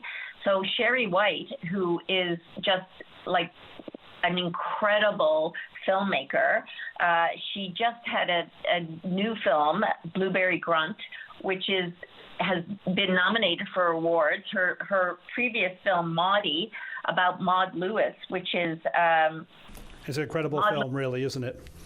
It is. It's absolutely beautiful. It's about a folk painter from Nova Scotia, and that also won a tremendous number of awards. And we're so lucky that Sherry White was our writer in residence here at Memorial this past semester, and now she's giving this workshop on adaptation.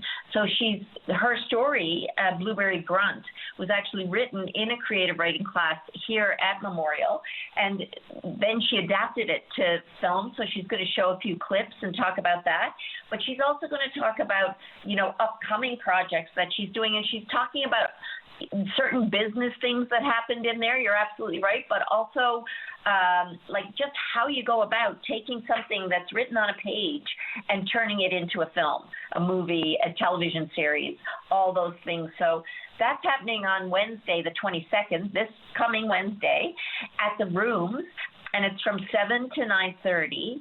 And people have to register.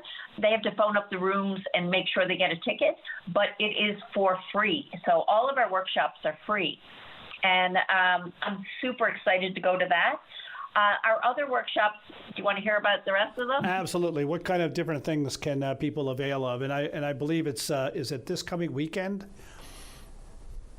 Yes, it is. Yeah. So Sherry is on Wednesday on the 22nd, but our workshops are on Saturday, the 25th, and they take place in Gouju Hall here on the campus of Memorial. And if people don't know where that is, you can just go online and look at a map and you'll see.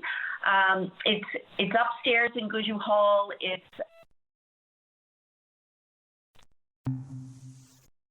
I'm not sure. I think we may have lost you there, Lisa. Just see if Dave can get you back. And of course, she's talking about the Sparks Literary Festival taking place in St. John's this coming weekend, the 25th and 26th, and it's bringing together people to assist those who want to be writers. And I'm going to, should I leave it there, Dave, and move on, or what do you think? Yeah, I'm going to do that. Okay, so if we can get Lisa back on the air. Oh, do we have Lisa back? Are you back there? I'm here. Oh, there we go. Okay. Yeah, you go ahead. You're talking about the workshops. Yeah. Okay. So, Dave, Darren, I was just getting started on Dave Patton. I'm not sure what happened there. I think my phone must have, you lost me for a minute, but Saturday at 9:30, and Dave Patton, everyone will know, he does fantastic recitations, and they're hilarious. They're about Newfoundland often, and he is going to be offering a workshop on how to write a recitation and how to deliver a recitation. So I'm asking myself, who better to do that job? It's a really a kind of Newfoundland skill that has been passed down for generations, and so we're really lucky to have them. We have a woman, Monique Polak, who's coming from Montreal. She's at 11:30, also at Gouju Hall, and she has a workshop that's called How Thinking Like a Reporter Can Help You Write a Book for Kids. So anybody who wants to know how kids' books are written, or how to write one, or even just because a lot of people really love picture books, even when they're adults. She'll be talking about that and teaching us how to think about that. And last but not least, are you still with me, I Gary? am, absolutely. I'm glued. You know, You go on, I mean, Lisa. honestly, I am super, super excited about this aspect of Sparks. We've been running for a long time, over 10 years, I think, and the whole thing of offering workshops is new for us. So Dana Puddicombe, she writes for television. She is an improv specialist. She's an actress. She's also hilariously funny, and she's going to teach us how to be comfortable with improvisation, which not everybody is, but once we get through this workshop, we will be. And what she'll help us do is think about writing through improv. So that's like where you're very vulnerable, I guess. You stand up with another person and you make up the lines of a scene and act it out. And so she's talking about how to move that kind of work from the stage to the page and how to create flesh and blood characters. So those are the workshops that we're offering on Saturday, and they run from 9:30. Dana's is at 1:30 to 3, and they're all at Gouju Hall. So you could show up at 9:30 in the morning and do all 3 workshops, all for free parking. I think it's going to be really exciting, and I'm planning to do every single one of them. That sounds like a great lineup and lots to learn there. And of course, when you're trying to get started writing or even the improv, which I would liken to pulling your pants down in public every day when you do that sort of thing, because what could go wrong? Everything. To be able to translate that to the page and to help with your creative way of thinking, because some of these things are impediments, I guess, for writers. And you're basically laying them out there with some talented guests so that people can avail of all their knowledge. And probably, I suppose, there's going to be a big Q&A session with all of them, isn't there, Lisa? I hope so, yeah. Yeah, and that's the way it'll run. And I've worked with most of those people before, and I just learn so much every time I'm in a room with them. So I'm pretty excited about that aspect of Sparks this year. Yeah, so that sounds great. And Lisa, while I've got you on the line, what about yourself? Do you have anything in the hopper right now? I am finishing a novel that it's a coming of age story, and it is what I decided to do was take every genre there is that I could get my hands on and jam them together in the one novel. So it's a supernatural spy thriller.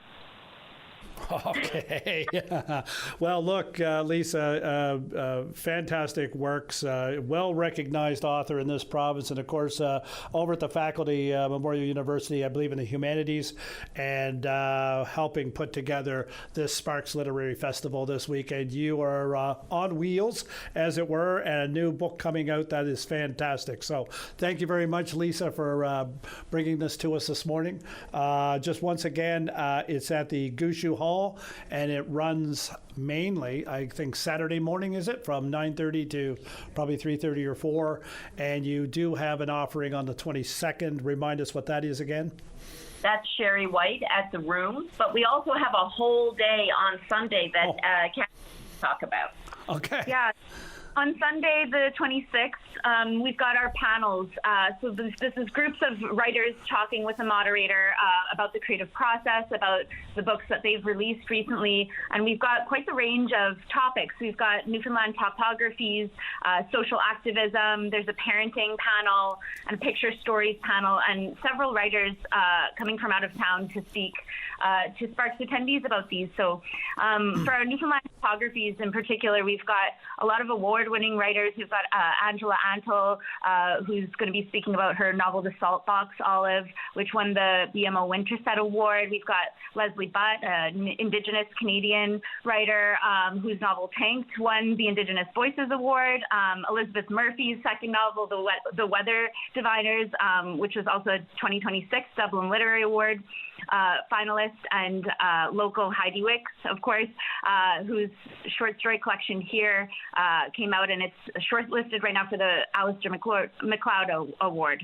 And in our social activism panel, we've got Sharon Bala, who released her second novel, Good Guys, in January, and she'll be speaking alongside Otanya Okot-Detek, whose book is called We the Kindling, and it's about Ugandan child soldiers, but it's also got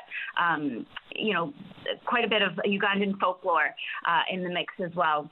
And we've also got a picture stories panel, so we'll hear from our children's writers about, putting together stories for young readers.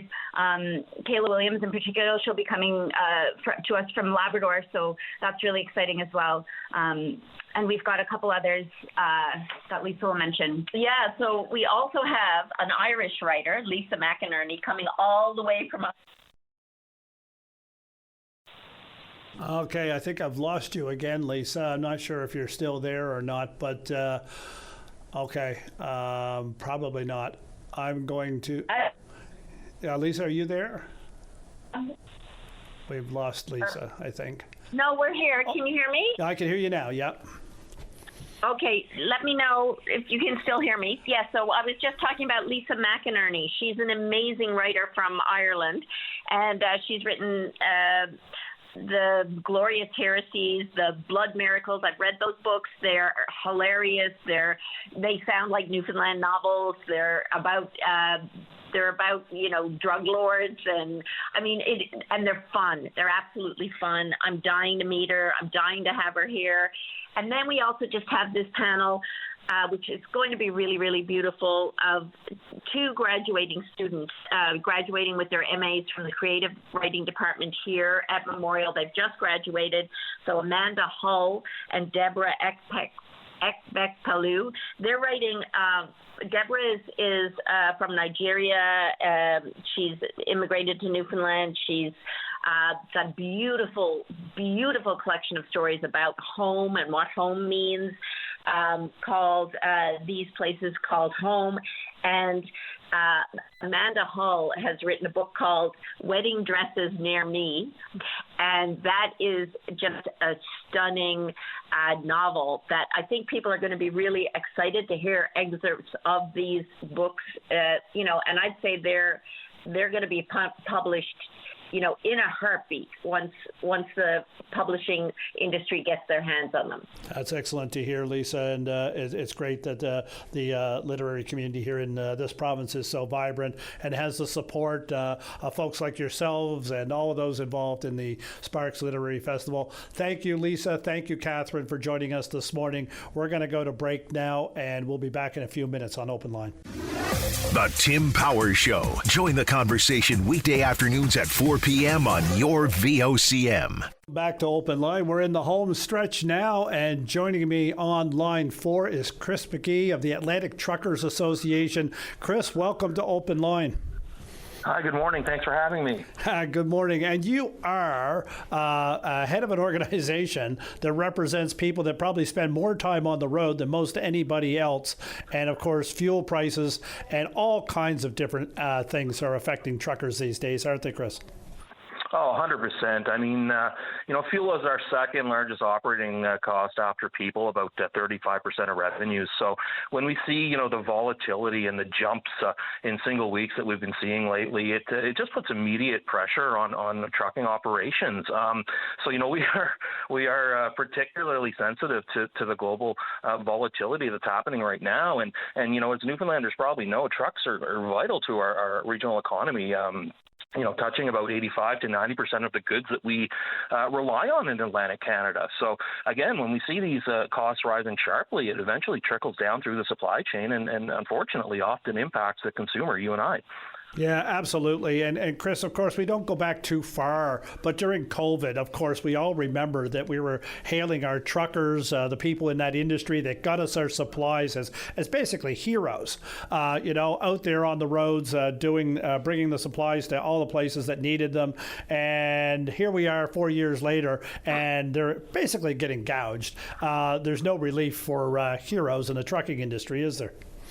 No, I mean, again, it's continued volatility, continued cost pressures on operating a truck and getting it down the road. And when we speak about, the heroes, I think about, the drivers who often, due to weather or conditions or what have you, are delayed at, getting to Newfoundland over Marine Atlantic or other routes. And there's a lot of kind of bottlenecks and ways that our supply chain can be disrupted in this region. So again, those delays put cost pressure on moving a truck. But again, when we see this continued volatility at the pumps, it just makes it really hard for trucking companies and truckers to really plan their operating costs and their pricing. And this is just one of several headwinds that we deal with on a regular basis. So again, it's something that eventually impacts the day-to-day consumer, because the cost of moving goods and getting goods across the Atlantic region and into Newfoundland, they go up when we see these operating costs go up. Yeah, and this continuous, I guess, up and down, but the high prices anyway. Do you think it pushes people to the edge sometimes, where they're going, "Why am I doing this?" There's, I'm pushing on the cost to the people on the other end. I'm having to raise my prices all the time. I'm trying to stay on top of the costs of maintenance and fuel and all of that. Do you think it's going to have a negative effect on the trucking industry when it comes to getting people involved in it?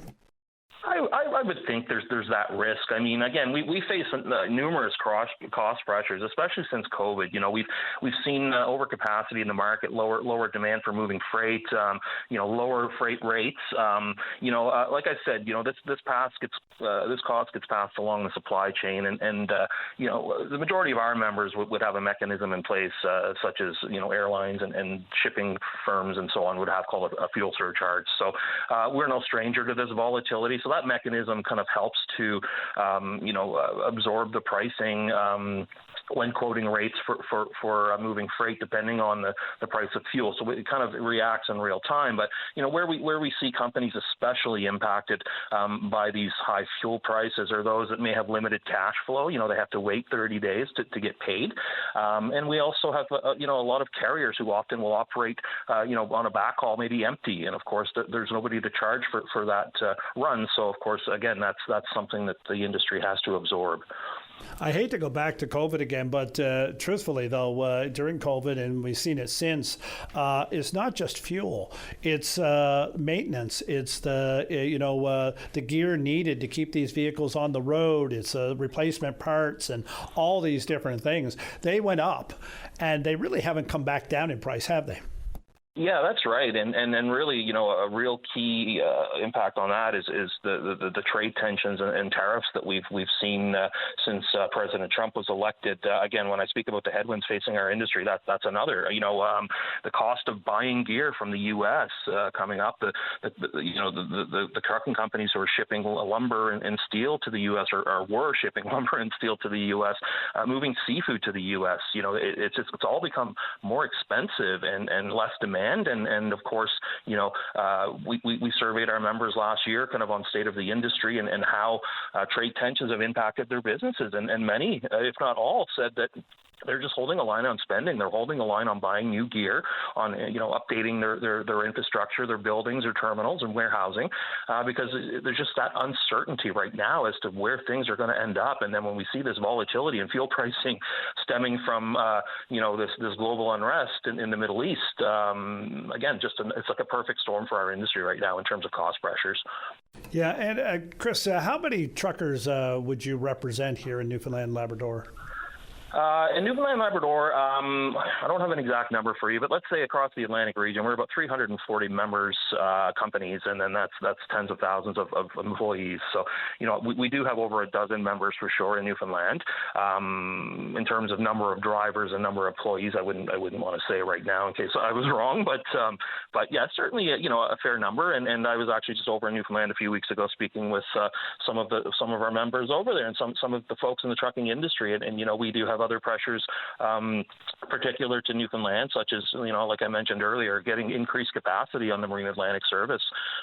Since we saw a reduction, I mean, we've always had issues there, but since we saw the reduction in freight rates for passenger traffic, as you probably are aware, the demand for Marine Atlantic service and the capacity is shot through the roof. I believe, they're all booked up for most of this summer. So, our industry certainly needs extra capacity on that route to function effectively and ensure that we're not missing sailings, which lead to downtime, which leads to thousands of dollars in lost revenue and operating costs. How would you go about getting that capacity, though?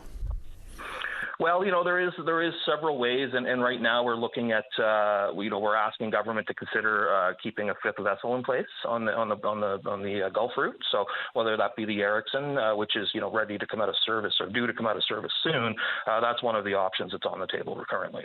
Yeah, well, I can tell you when there's trouble with the ferry with regards to weather and so forth, it doesn't take long for the shelves in St. John's and the metro area to start getting pretty bleak.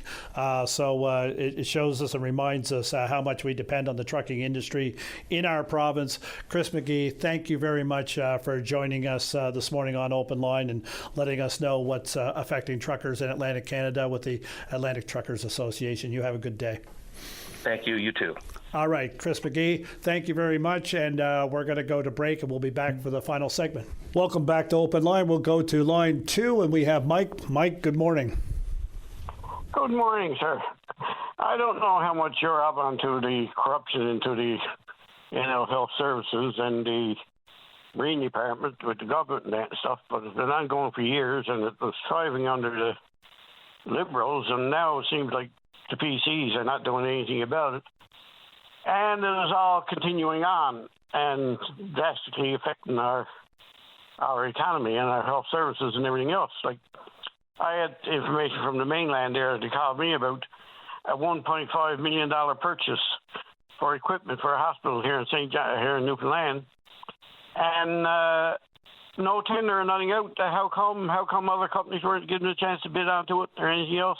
Like, the mainland is more aware of the corruption in this province than anybody else. That we don't have the people in government to have the leadership or anything else to do anything, and we're run by say people-owned corporations that are flogging us to death and overcharging us. And the thing that goes on, here we got a vessel out in Bull Arm. The workmanship out there is horrible. There's one vessel out there that is kicking one company out of it for bad workmanship and everything else, and the vessel may leave the province altogether. There's so much going on here into the corruption and mismanagement that these people don't listen to their own employees that are underneath them, that got the experience and the expertise to make the calls, like the changing out of this generator out there and everything else. And here we are with our people here in our healthcare calling in mainlanders to fix equipment that people could here do. They're going out without going to tender, buying equipment that can be supplied locally for $10,000, and they're paying $20,000 for it. To mainland companies that is not being tendered, the process is not being followed. And here we got a company in NL Health Services with over 100 employees that are there. They got inside information for everything that they're doing. They're making decisions on what equipment is necessary, what they're buying, and everything else. Putting the highest kind of markups onto it, and nobody's saying anything. Nobody's doing anything. Nobody launching any investigations into it. Our Auditor General is doing nothing, only does reports that everybody knows the answers to before she gives them out. Our Chief Procurement Officer is not doing nothing. She says that, there's not laws, it's only guidelines, that they don't follow them, there's no penalties. Our Comptroller General giving false statements about stuff that was going on. When he got the correction, he wouldn't correct it. They know all this stuff is going on. The people in power knows that is going on. But here, the mainlanders all up there know that Newfoundland is the most corrupt government in the world. And Newfoundlanders are the least ones prepared to do anything about it or answer it or do anything about it. Yeah. So Mike, you're making all kinds of I don't know, assertions with regards to how things are run and so forth. And of course, as you know, sometimes bureaucracy becomes so big that things get lost or missed. But maybe this is a point that the Auditor General should take a look at. And I know you talk about, well, she puts out a report, or they put out a report that everybody already knows, but it's got to come from the Auditor General. That's their job and duty. And of course, the Auditor General has the right to choose what they investigate as well. Yeah, and this one is there now that took over from Julie Mullally. She was a great Auditor General, and I'd like to see her back there. But this one that took over there was only Tom Osborne's puppet, and she did, as Tom Osborne was the minister over it, and she was there just going on with all this stuff and this contracts and that and stuff. She never did not one thing about it. Well, yeah. There's been some pointed stuff come from the Auditor General, though, that has travel nurses was looked into just recently, of course, and some real concerning things found there. I know that it's arguable that that's been argued in the House continuously for the last couple of years. I know MHA Barry Patton brought it to the House of Assembly a number of times, of course, but once you get it in writing from the Auditor General, it becomes more real, I suppose. But if there yeah, go ahead. Do you know who was responsible for this traveling nurses program? Okay, you go ahead. The same people that I'm talking about that are making these deals under the tendering, supplying all these practices. It's all done by this almost 100 employees working in government offices that creates the situation. All the same company, traveling nurses, all of these scandals, all go back to the contract that the government has with one of the biggest companies in the world that has no benefit to Newfoundland whatsoever. They're destroying our economy. They're running the cafeterias. They're running everything. The parking garages.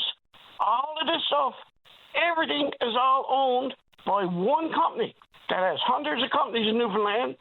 They're there under the radar, doing whatever they want to do, making whatever decisions that they want. Whatever new equipment is bought, every food supply, every dollar they spent from toilet tissues to mountain floors, they're making a profit out of it. If a patient in an old age home wants a packet of jam for a nighttime snack, they're making a profit. When they deposit their money into the bank, the government is responsible for the banking fees for them putting money into their own account. Okay, They're making Mike. Money, robbing us blind. Mike, that's a sad commentary. That's a sad commentary you're offering on the overall system in our province. And of course, like I noted earlier, this is something that the new government, the Tony Wakeham government, will have to be responsible for and look into to see what is happening and what is not happening, and any ways to curtail any of the issues that you may be raising or other people may be raising. And of course, the Auditor General is there as well as an independent office to have a look at all these things. Mike, thank you for your time this morning. I'm going to go to line one, and on line one I have Jim. Jim, welcome to Open Line. How are you? You there? Jim, are you there? Welcome to Open Line. Yes. Yeah. Okay. Yes, I just wanted to speak about the National Day of Mourning wreath laying ceremony for this year. It's going to be held at the St. John the Evangelist Cathedral, Main Street, Cornerbrook, Tuesday, April 28th, starting at 2 p.m.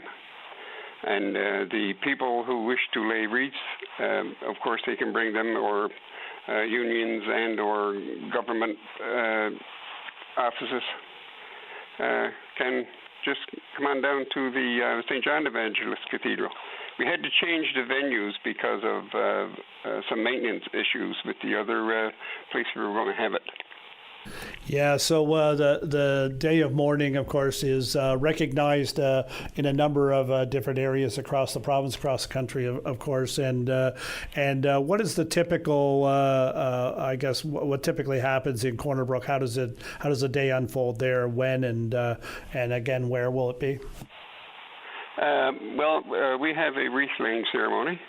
and it's for the families. We have a monument down by the Corner Brook Pulp and Paper that has the names engraved of all the people whose names we have been given to remember that day as people who were killed on the job, who died from industrial diseases, maybe, like asbestosis. Could have gotten that from in the mining industry or even in the construction industry. We will have a wreath-laying ceremony for them. Now, we have a display of names that we bring into this cathedral with us that will have all the names of all the people who are on the monument. So rather than being standing out in the rain like we used to have to do years ago, we decided to bring it indoors. And I must say it was the best decision I ever made. Well, April 30th is a difficult time of the year when it comes to weather, for sure. April 28th. Oh, sorry, April 28th. Yes, exactly. That's all right. Yeah, and so thank you very much, Jim, for letting us know. So April 28th in Corner Brook, and of course in other places across the province, the day of mourning ceremony will take place. In Grand Falls. Now on the 27th, there's going to be a day mourning ceremony at Norris Point, Rocky Harbour area. Yeah. For people in that area if they wish to attend, and that will be at the Anglican Church in Norris Point, starting at 11:30. All right. So if they wish to, and it's open to the general public. Anybody wants to come along, come on. Absolutely, and it'd be great to see a good turnout to recognize those who have lost their lives and take part in this remembrance ceremony. Jim, thank you for calling. You had the last word today on Open Line. It is 12 o'clock noon, and I will now turn the show over to Sarah Strickland with the news. Good morning.